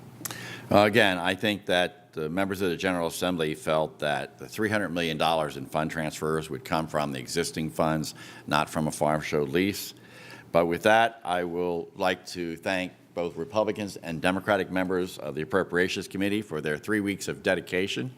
It's been interesting. I thank the administration as well for their indulgence and look forward to receiving the farm show agreement or lease, and also the other information that's been requested by the members, and look forward to our budget negotiations as we move forward. I also want to thank Chairman Markozik again for his years of service to our Commonwealth and to his own district. It's been my honor to serve with him, and I look forward to working with him. I surely hope that he'll be glued to PCNN next year when we're doing budget hearings and see how we're doing. And with that, this hearing's adjourned. Thank you.